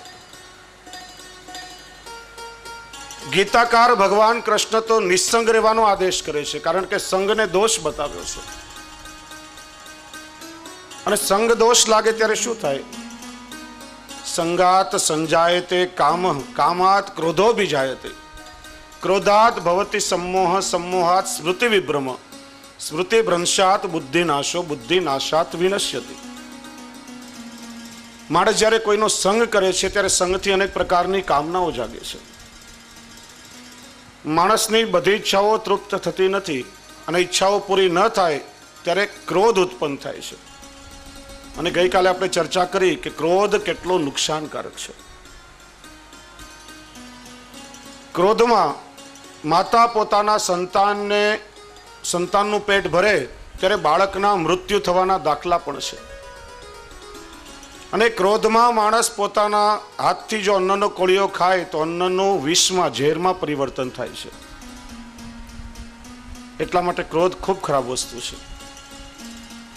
માનવીની કામના સંતોષાય નહીં ત્યારે ક્રોધ આવે. ક્રોધથી એનું ચિત્તભ્રમ થાય છે, એની બુદ્ધિ બગડે છે, અને જેની બુદ્ધિ બગડે એનો સર્વનાશ થાય છે. સંગ દોષ માનવીને એના સર્વનાશ સુધી પહોંચાડે છે. માટે ગીતાકાર ભગવાન કૃષ્ણ કહે છે કે નિસંગ બનો, બધા સંગને છોડી દો. શ્રી મહાપ્રભુજી પણ એ જ આજ્ઞા કરે છે કે સંગ સર્વાત્મના હૈયે સચેત ત્યક્તુમ ન શક્યતે સ સદભી સ કર્તવ્ય સાધુ સંગો હિ ભેષજો. તમારામાં તાકાત હોય એટલી તાકાતથી તમે સંગ છોડી દો. પણ આપણે માનવી બધા સમાજમાં રહીએ છીએ. સમાજમાં રહેવાથી એકબીજાના સંપર્કમાં આવીએ છીએ અને માણસ કોઈનો ને કોઈનો સંગ ઈચ્છે જ છે. આપણે સંગ વગર રહી શકતા નથી. તો પછી કોનો સંગ કરવો? તો કહ્યું સ સદ્ભી સ કર્તવ્ય સાધુ સંગો હિ ભેષજો. સાધુ એટલે ભગવા કે સફેદ કપડાવાળો કોઈ વ્યક્તિ વિશેષ નહીં, પણ જેનું ચરિત્ર સાધુ જેવું છે, જેનું જીવન પ્રભુને સમર્પિત છે, જેને સંસારની લોકેશના અને વિતેશનાઓનો ત્યાગ કર્યો છે, પ્રભુમય બન્યો છે. આપણી સ્વમાર્ગીય ભાષામાં જેને આપણે ભગવદીય કહીએ છીએ, એવા ભગવદી વૈષ્ણવ મળે તો પ્રયત્નપૂર્વક એનો સંગ કરો. તમે સાંભળ્યું હશે, પારસનો સ્પર્શ લોખંડને થાય, લોખંડનું સોનું બનાવે, પણ કોઈ પારસ લોખંડને પોતાના જેવો પારસ બનાવી શકતું નથી. જ્યારે આ ભગવદીઓમાં સામર્થ્ય છે કે એમનો સંગ કરનાર પ્રત્યેકને પોતાના જેવા ભગવદીય બનાવે છે. એટલા માટે પ્રયત્નપૂર્વક ભગવદીય વૈષ્ણવોનો નિત્ય સત્સંગ કરો. કારણ કે જીવનનો વિશેષ સમય જેના સંગ વ્યતીત થશે, એના ગુણોની અસર જીવનભર પર્યંત આપણામાં જોવામાં આવશે. એક બહુ સુંદર કથા સાંભળી હતી. એક રાજાના દરબારમાં એક શિકારી બે પોપટના પિંજરા વેચવા માટે આવ્યો. રાજાએ એની કિંમત પૂછી. પેલા શિકારીએ કહ્યું, મહારાજા, એક પોપટની કિંમત 1 લાખ રૂપિયા અને બીજા પોપટની કિંમત માત્ર 1 રૂપિયો. દેખાવમાં બંને સરખા હતા, પણ કિંમતમાં આટલી મોટો તફાવત. રાજાને આશ્ચર્ય થયું. કારણ પૂછ્યું ત્યારે કહ્યું, મહારાજ, તમે ખરીદી લો, રાખી લો, તમને સ્વયં સમજાઈ જશે. રાજાએ કિંમત ચૂકવી અને બંને પોપટના પાંજરા પોતાના શયન કક્ષમાં મુકાવ્યા. સવાર પડી ત્યારે પેલી 1 લાખ રૂપિયાની કિંમત વાળો પોપટ મંગલાચરણના સુંદર શ્લોકો બોલવા લાગ્યો, અને 1 રૂપિયાની કિંમત વાળો પોપટ અપશબ્દ બોલવા લાગ્યો, ગાળો બકવા લાગ્યો. રાજાને ક્રોધ આવ્યો અને મારી નાખવા તૈયાર થયો. ત્યારે પેલા મોંઘેરા પોપટે રાજાને રોક્યો. ગવાસણાનામ સશૃણોતિ વાક્યમ અહમ હિ રાજન વચનમ મુનિનામ ન ચાસ્ય દોષો ન મદગુણો વા સંસર્ગજા દોષ ગુણા ભવંતિ. મહારાજ, હું મંગલાચરણના શ્લોકો બોલું છું, એમાં મારો કોઈ વિશેષ ગુણ નથી, અને પેલો બિચારો અપશબ્દ બોલે છે, એમાં એનો કોઈ દોષ નથી. અમે બંને જ્યારે નાના બચ્ચા હતા, મને ઋષિ પોતાની સાથે આશ્રમમાં લઈ ગયા. ત્યાં જેવું વાતાવરણ મળ્યું, જે શ્રવણ કર્યું એનું હું રટણ કરું છું. અને આ બીજા બચ્ચાને કસાઈવાડામાં લઈ ગયો. ત્યાં જે શબ્દો સાંભળ્યા એનું રટણ કરે છે, એનો બિચારાનો શું વાત. જેવા પ્રકારનો સંગ આપણને મળશે, એવા ગુણોની અસર આપણી અંદર આવશે.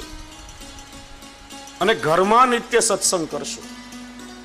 પરિવારના સદસ્ય સાથે બેસીને સત્સંગ કરો. નાના મોટા પરિવારના બધા સભ્યો દરરોજ રાત્રે વાળું પાણી કરીને બેસો.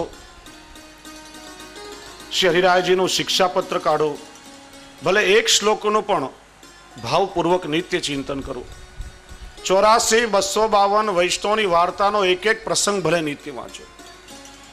ત્યાર પછી શ્રી મહાપ્રભુજીના 16 ગ્રંથો અને સુબોધનીજીનું ભાવપૂર્વક ચિંતન કરો.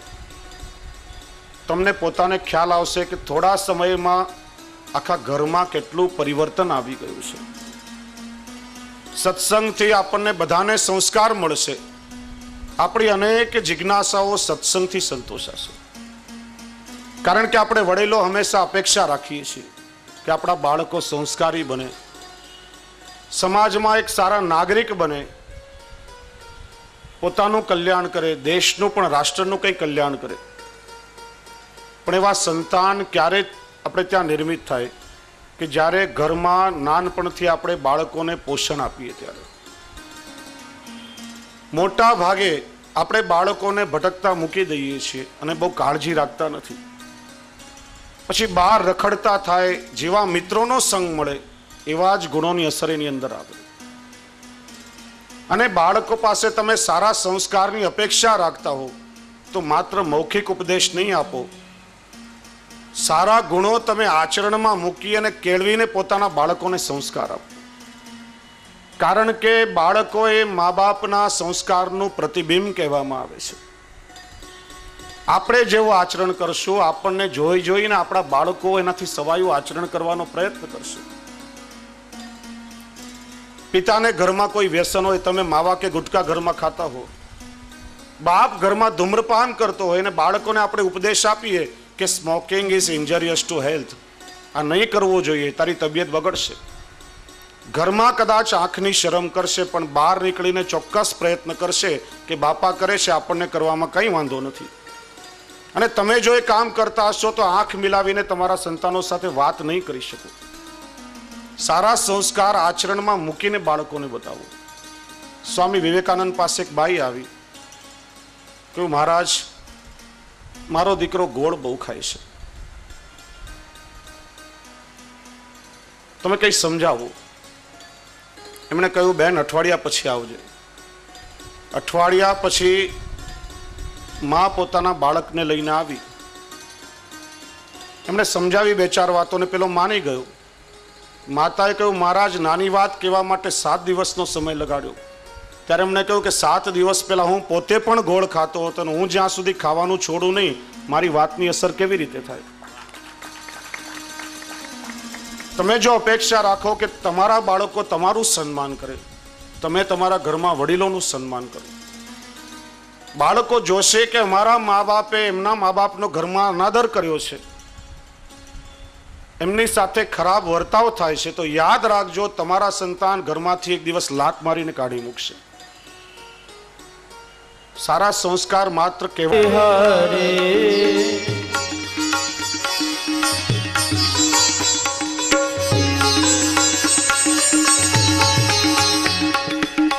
જય યમુના શ્રી ગોવર્ધન નાથ મહાપ્રભુ શ્રી વિઠ્ઠલનાથ.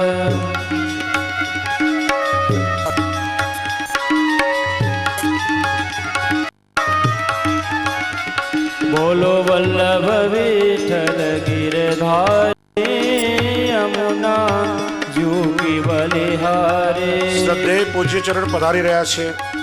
આપણે સૌ આપણી ભાવથી વંદના કરીએ. મનોરથી પરિવાર દ્વારા પૂજ્યશ્રીને માલ્યાર્પણ થશે. પ્રિય દીપુરાજા પણ પધાર્યા છે. મનોરથી પરિવાર માલ્યાર્પણ કરશે અને ત્યાર પછી પૂજ્યશ્રી યદુનાથજી મહોદયશ્રીના વચનામૃત થશે. કારણ કે આપશ્રીને પાછું રાત્રિની ફ્લાઇટથી અમદાવાદ પધારવાનું છે, એટલે આપશ્રીના વચનામૃતોનું ત્યાર પછી આપણે શ્રવણ કરશું અને ત્યાર પછી આપણા સત્રને આપણે આગળ વધારીશું. બોલીએ શ્રી વલ્લભાધીશ કી. मेरो तो यादार श्री वल्लभ के चरणार. તાળી વગાડીને સાથે ભાવથી ગાઓ.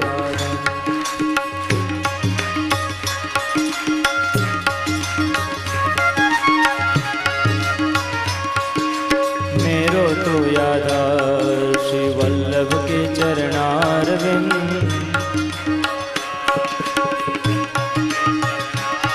श्री वल्लभ के चरणार विंद विठल के चरणार विंद.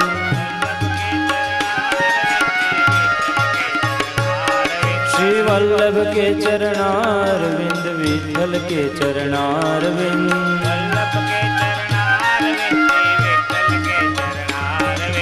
मेरो तो यादा श्री वल्लभ के चरणार विंद.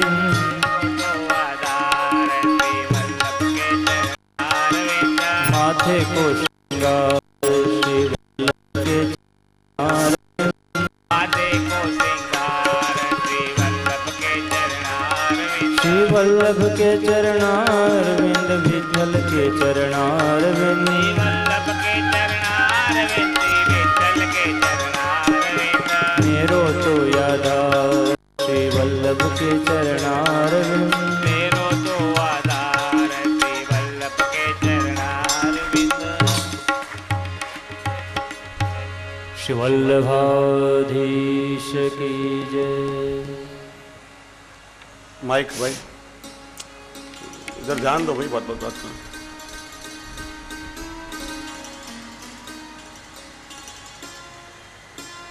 परम आदरणीय श्रद्धे परम आत्मीय અને મિત્ર પ્રવર એવા શ્રી યદુનાથજી મહોદયશ્રી કાંદીવલીના વૈષ્ણવ પર કૃપા કરીને અહીંયા પધાર્યા છે અને આપના સૌ વતી આપને કહું કે આપના વચનામૃતો દ્વારા રસવર્ષણ કરી આપ સૌ વૈષ્ણવોની ભાવપુષ્ટિ કરે। श्री वल्लभाधीश की जय।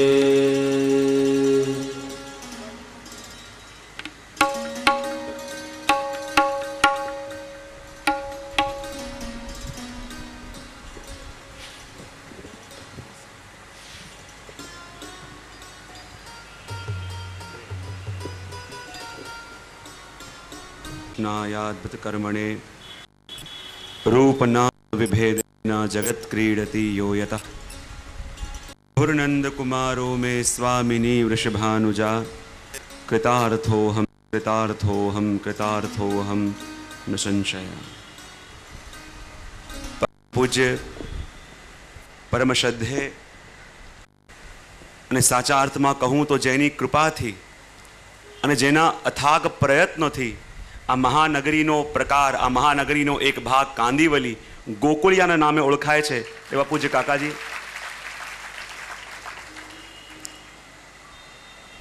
જેના અથાગ પ્રયત્નોથી અને જેની કૃપાથી ગોકુળ તો આ નગરી બન્યું, પણ ત્યાં રહેનારા લોકોને ગોકુળવાસી બનાવ્યા હોય એવા પૂજ્ય દાદાભાઈ, પૂજ્ય જીજી, અત્ર ઉપસ્થિત સર્વે આત્મીજનો, હું તો ખાલી શ્રવણ કરવા માટે જ આવ્યો હતો, આ તો માઇક મળી ગયું। પૂજ્ય દાદાભાઈની આજ્ઞા થઈ કે આવવાનું છે અને તો આજ્ઞાનું પાલન કરવા માટે આવ્યો છું, કૃપા કરવા માટે તો આ બિરાજેલા છે। જે રીતે અથાગ પ્રયત્નો દ્વારા ગામે ગામ પધારીને વૈષ્ણવી સૃષ્ટિનું પોષણ કરી રહ્યા છે આપ, અથાગ પ્રયત્નો દ્વારા સાચા અર્થમાં જે માર્ગથી ભટકેલા છે એમને માર્ગમાં લાવી રહ્યા છે, જે માર્ગમાં આવ્યા એને ચલાવી રહ્યા છે અને દ્રષ્ટિ પણ આપી રહ્યા છે એવા પૂજ્ય દાદાભાઈ માટે તો શું કહું। સાચા અર્થમાં કહું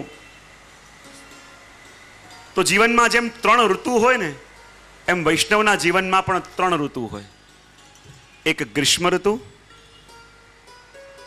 એક વર્ષા ઋતુ અને એક વસંત ઋતુ। જો જ્યારે ગ્રીષ્મ ઋતુ આવે, ગરમીનો સમય આવે તો વૃક્ષ ઉપરથી બધા પત્રો કરમાઈ જાય, પુષ્પો ન રહે, ફળ ન રહે, નિસહાય બની જાય, અસહાય બની જાય। પણ જ્યારે વર્ષા ઋતુ આવે અને વર્ષા ઋતુ જેવી આવે અને મંદ મંદ વૃષ્ટિ થાય અને સૂકું રહેલું વૃક્ષ હરિયાળું બને, લીલી લીલી કોમળ કોમળ કૂપણો ફૂટે, પણ લીલી લીલી કૂપણોથી વૃક્ષ ભરાયો પણ હજી એની સફળતા નથી।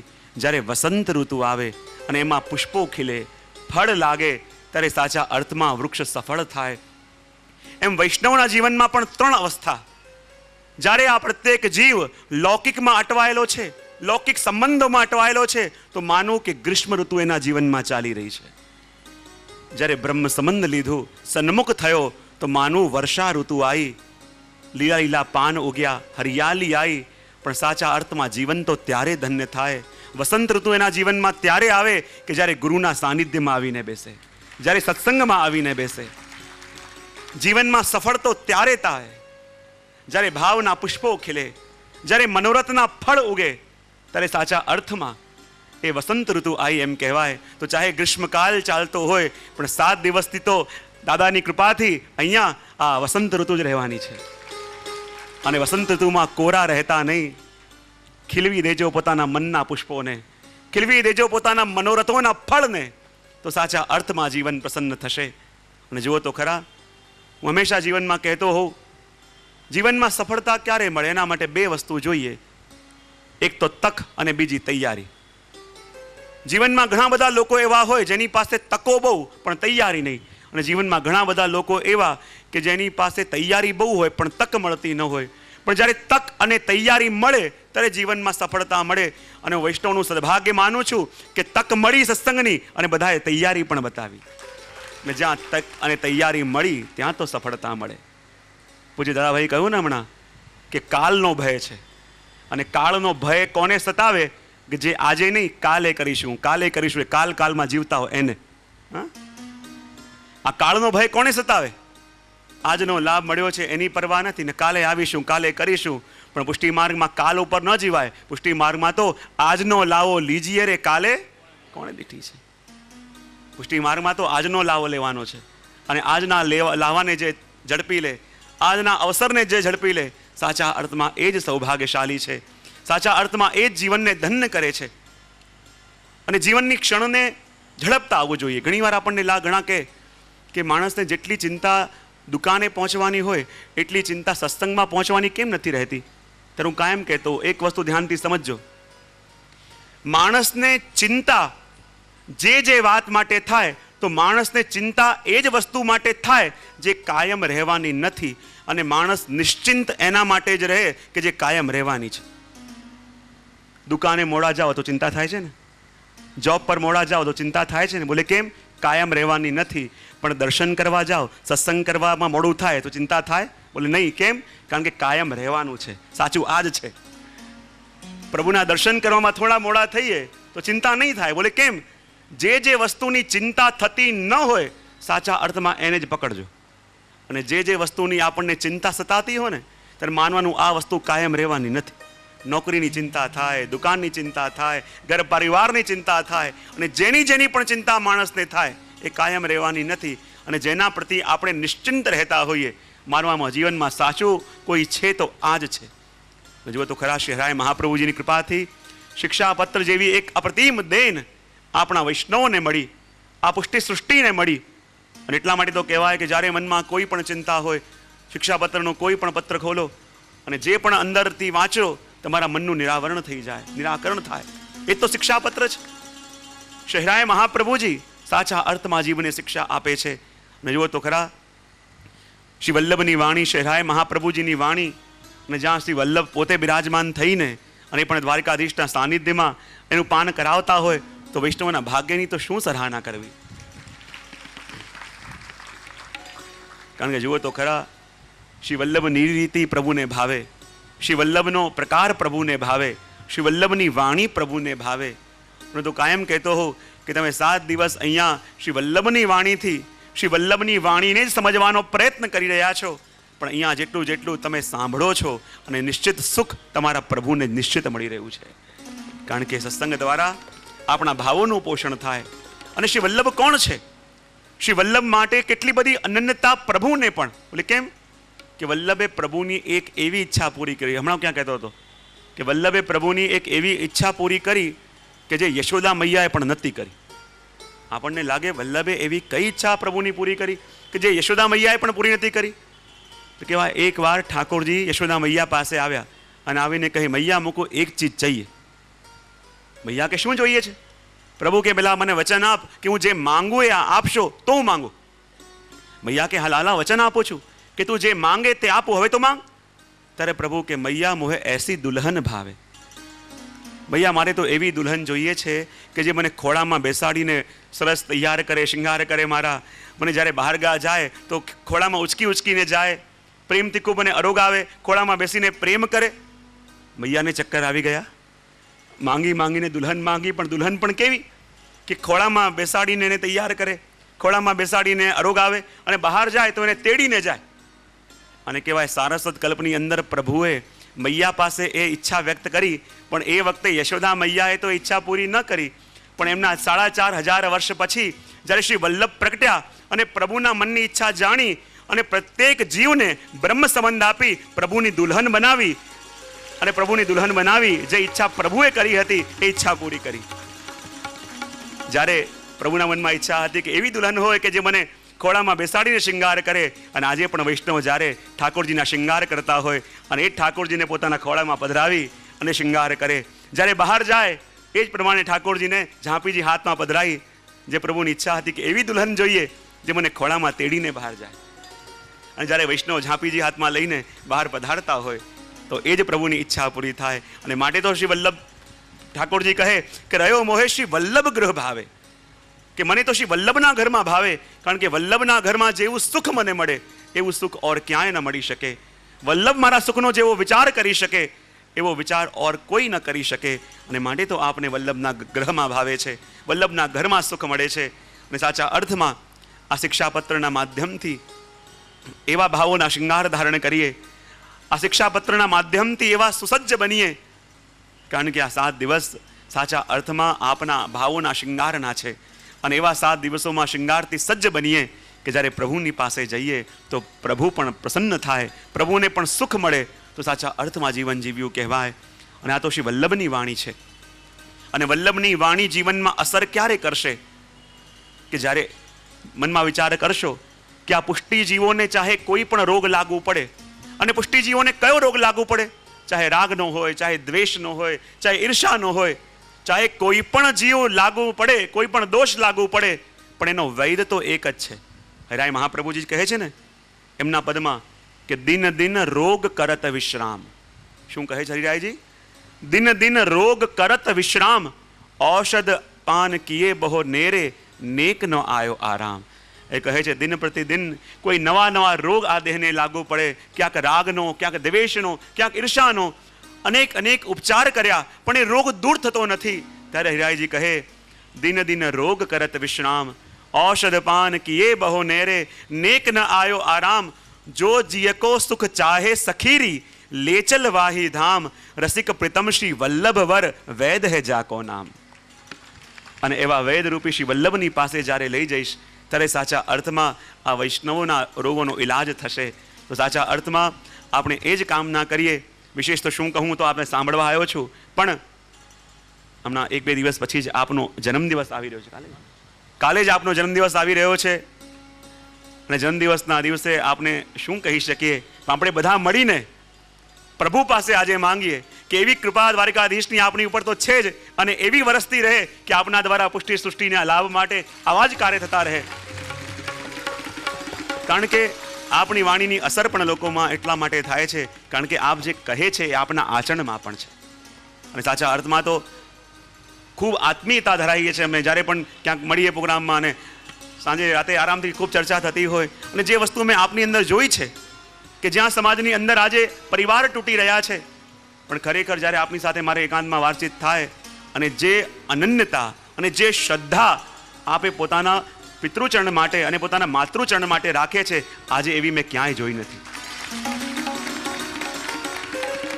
અને ઘણી વસ્તુ એવી હોય કે આપણે ભણી ગણીને કરી શકીએ, પણ આ વસ્તુ એવી છે કે જે ભણી ગણીને ન થાય, માત્ર ને માત્ર આપણા મોટાઓના આશીર્વાદથી, મોટાઓની કૃપાબલથી અને પ્રભુના આશીર્વાદથી.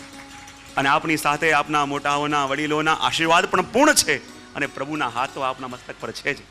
અને એ જ વિનંતી પ્રભુના ચરણોમાં કરી કે એવી કૃપા આપના ઉપર રહે કે આ પુષ્ટિ સૃષ્ટિ સદા આપના દ્વારા લાભાન્વિત થતી રહે, અને આ પુષ્ટિની વાટિકા સદા આમ જ ખીલતી રહે, ફૂલતી રહે, એ શુભકામના કરી અને એ જ વિનંતી પ્રભુના ચરણોમાં કરી મારી વાણીને વિરામ આપું છું. શ્રી વલ્લભાધીશ કી જય. ખૂબ જ સુંદર, આપે ખૂબ જ સુંદર વચનામૃતો દ્વારા કૃપા વર્ષણ કર્યું, ભાવ પોષણ કર્યું, અને સાથે સાથે મને પણ આશીર્વાદ મળી ગયા.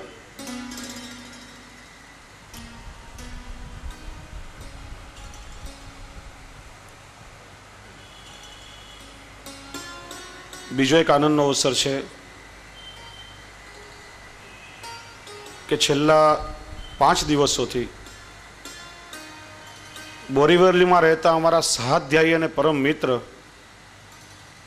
કોલેજમાં અમે સાથે સાથે ભણ્યા હતા, ને આજે ભારતમાં, અમેરિકામાં, બ્રિટનમાં, દુબઈમાં અનેક શ્રીમદ ભાગવતજીની કથાઓ કરી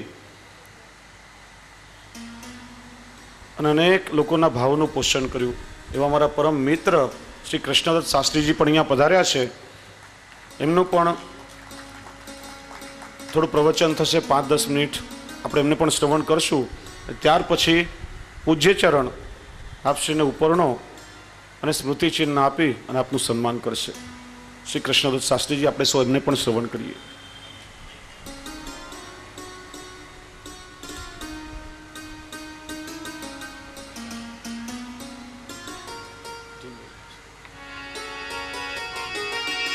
मेरो तो यादार, मेरो तो यादार, श्री वल्लभ के चरणारविंद.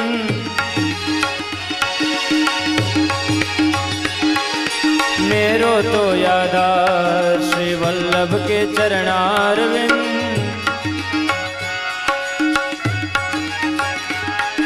श्री वल्लभ के चरणारविंद, विठल के चरणारविंद.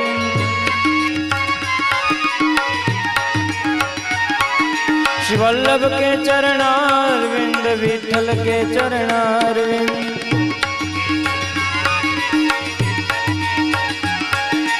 मेरो तो यादार, मेरो तो यादार, श्री वल्लभ के चरणारविंद.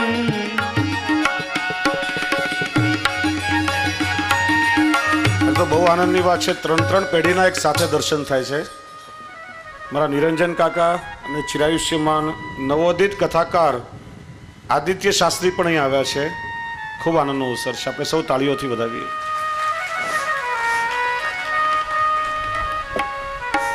શ્રી નિરંજન કાકાને તો ઘણી વાર આપણે સાંભળ્યા, વૈષ્ણવ પરિષદમાં પણ એમનું શ્રવણ કર્યું. આજે આપણે સૌ શ્રી કૃષ્ણદત્ત શાસ્ત્રીજીને શ્રવણ કરીએ. ત્યાર પછી સત્રને આગળ વધારશું.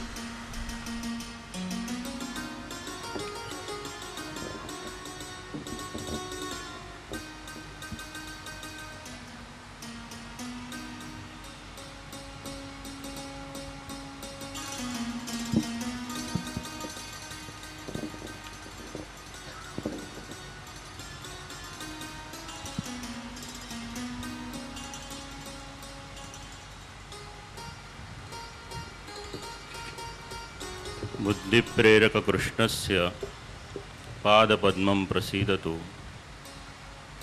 ज्ञानासमर्थ जीवानां अस्माकं सर्वदा स्वतः. जगद्गुरु श्रीमद वल्लभाचार्यजीના પ્રાકટ્યપીઠ ચંપારણ્ય પીઠાધીશ પૂજ્યપાદ ગોસ્વામી 108 શ્રી પ્રજ્વલલાલજી મહારાજ શ્રી પૂજ્ય શ્રી દાદાજી,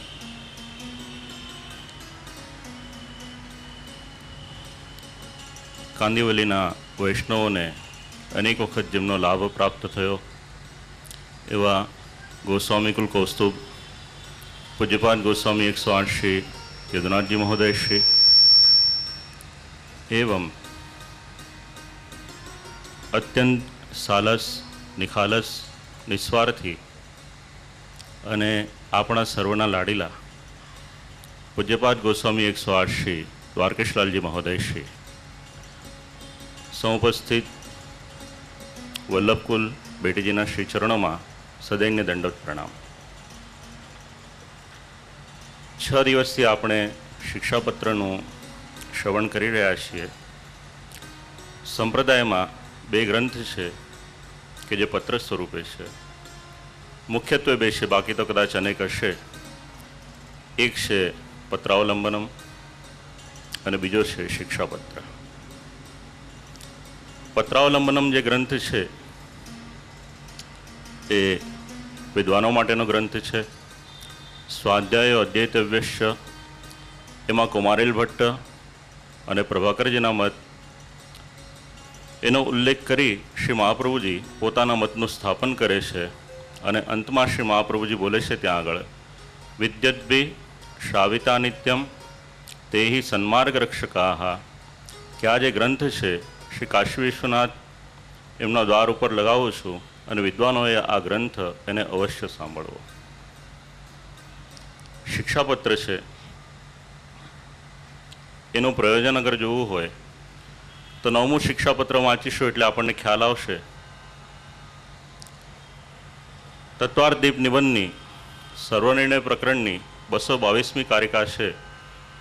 એમાં આચાર્યશ્રી એવો આપણને ઉપદેશ આપે છે, આજ્ઞા કરે છે, માર્ગોયમ સર્વમાર્ગાણામ ઉત્તમ પરિકીર્તિતઃ યત્ર પાતવયમ નાસ્તિ.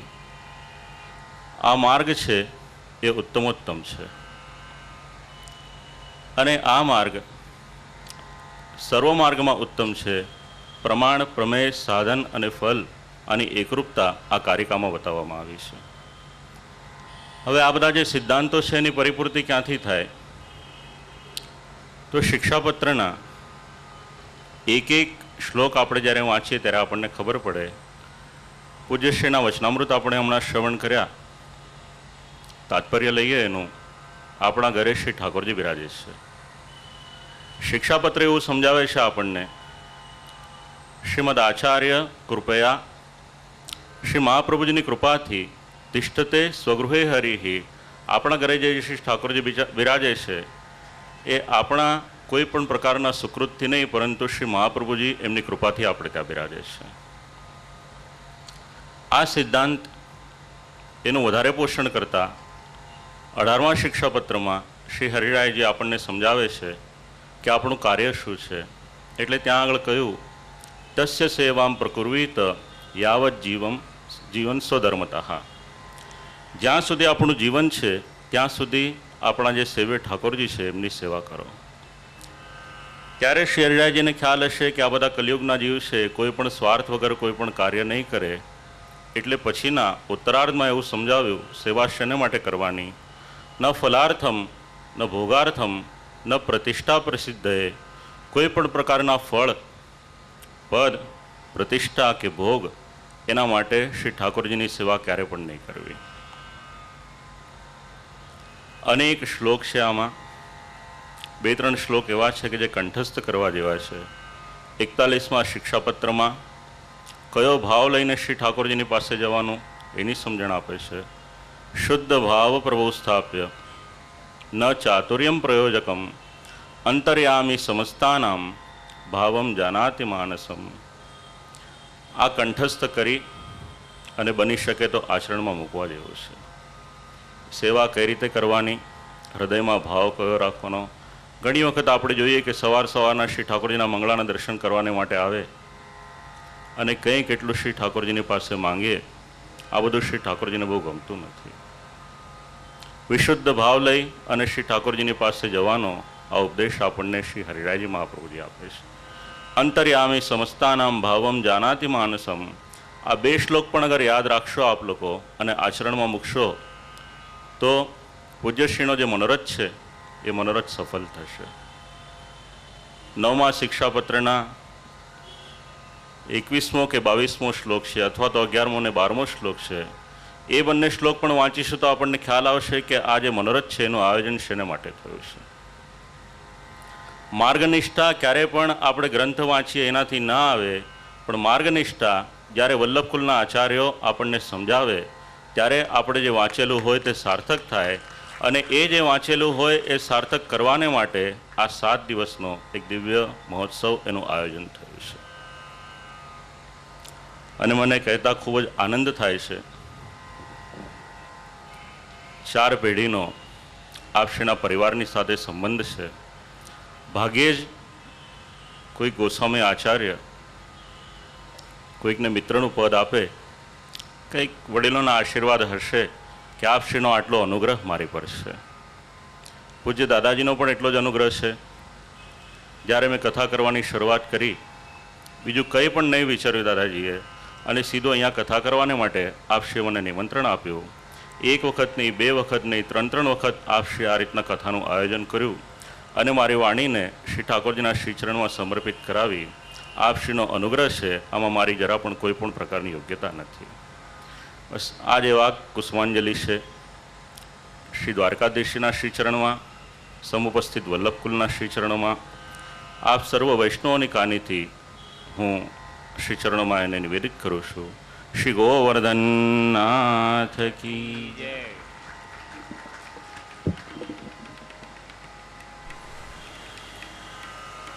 પૂજ્ય શ્રદ્ધેય પિતૃચરણ સ્મૃતિ ચિહ્નથી શ્રી કૃષ્ણદત્ત શાસ્ત્રીજીનું સન્માન કરશે. આવો.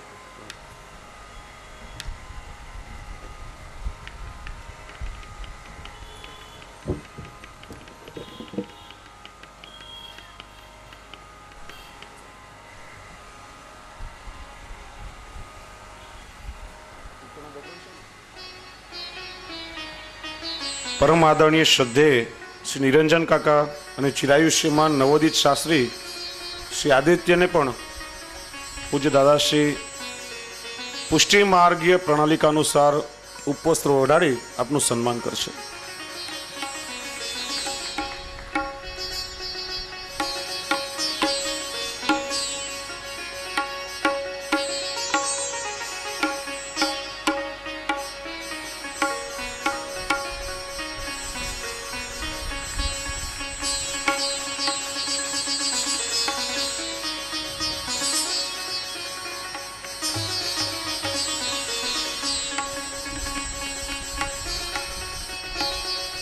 બોલીએ શ્રી હરિરાય મહાપ્રભુ કી જય.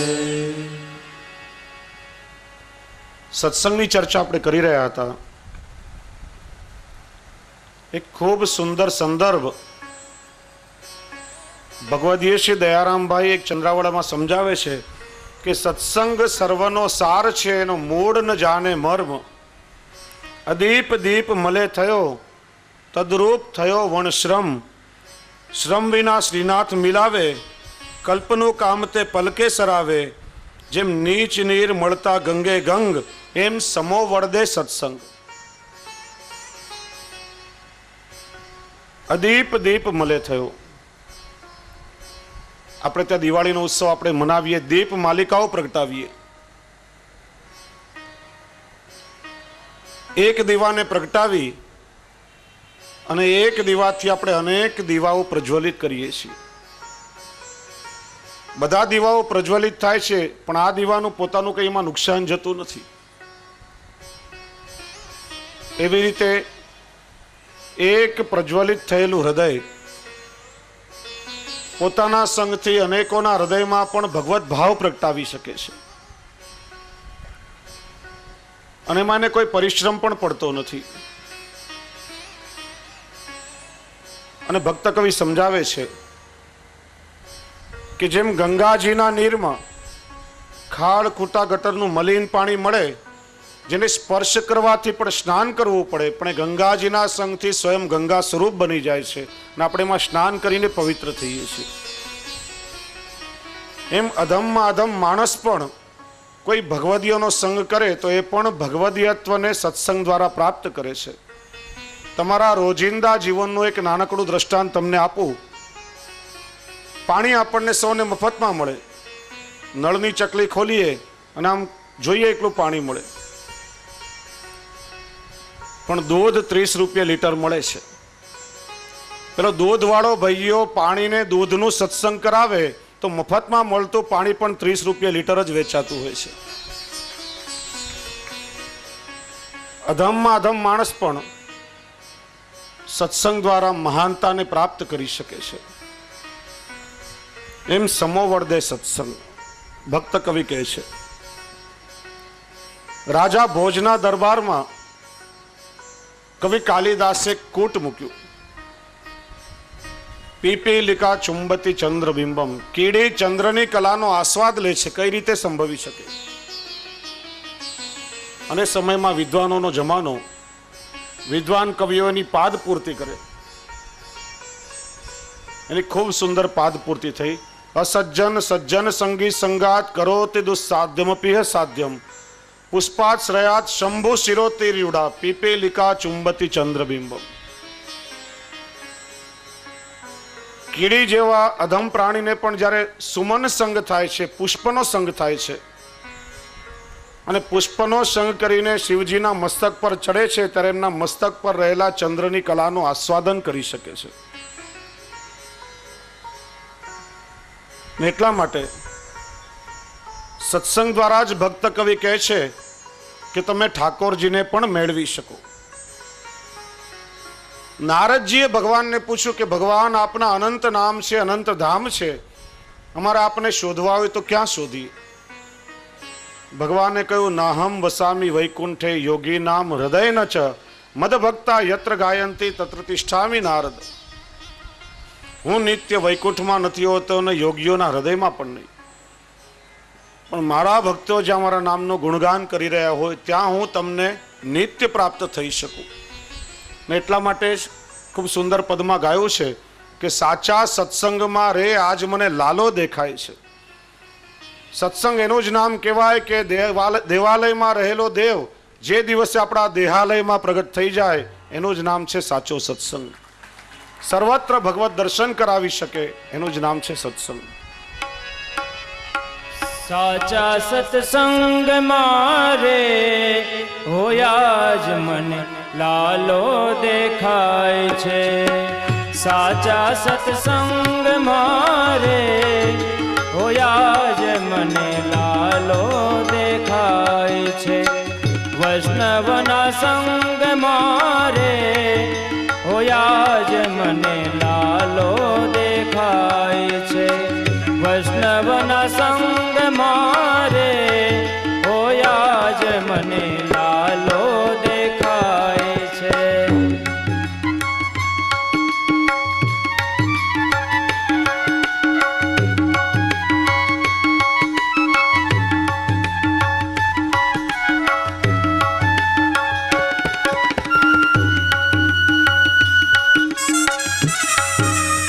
કાણકિયા બિલ્ડર્સ વાળા શ્રી રસેશભાઈ કાણકિયાના ધર્મપત્ની પરમ ભગવતી રૂપલબેન પણ આજે આવ્યા છે. પૂજ્ય દાદાશ્રી પાસે આવશે.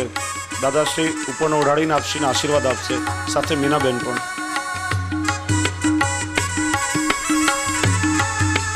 હમણાં જ એમના મનોરથ સ્વરૂપે ચંપારણ્ય ધામમાં શ્રદ્ધેય શ્રી મોરારી બાપુ દ્વારા રામચરિત માનસનું આયોજન કરવામાં આવ્યું, જેનો વિષય રાખ્યો માનસ મહાપ્રભુ. ખૂબ સુંદર રીતે એમને સમન્વય કર્યો.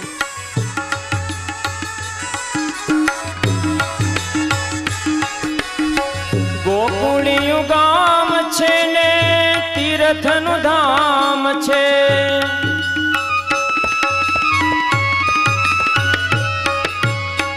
ગોકુળિયું ગામ છે ને તીર્થનું ધામ છે.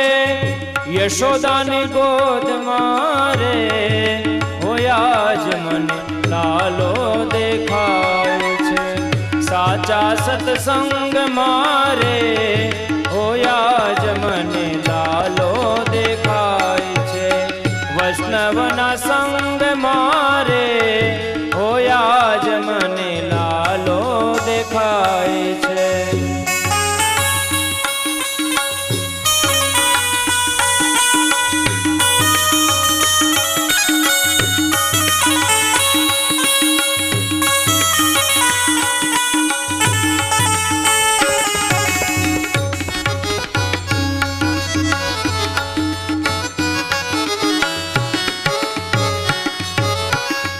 મથુરા ગામ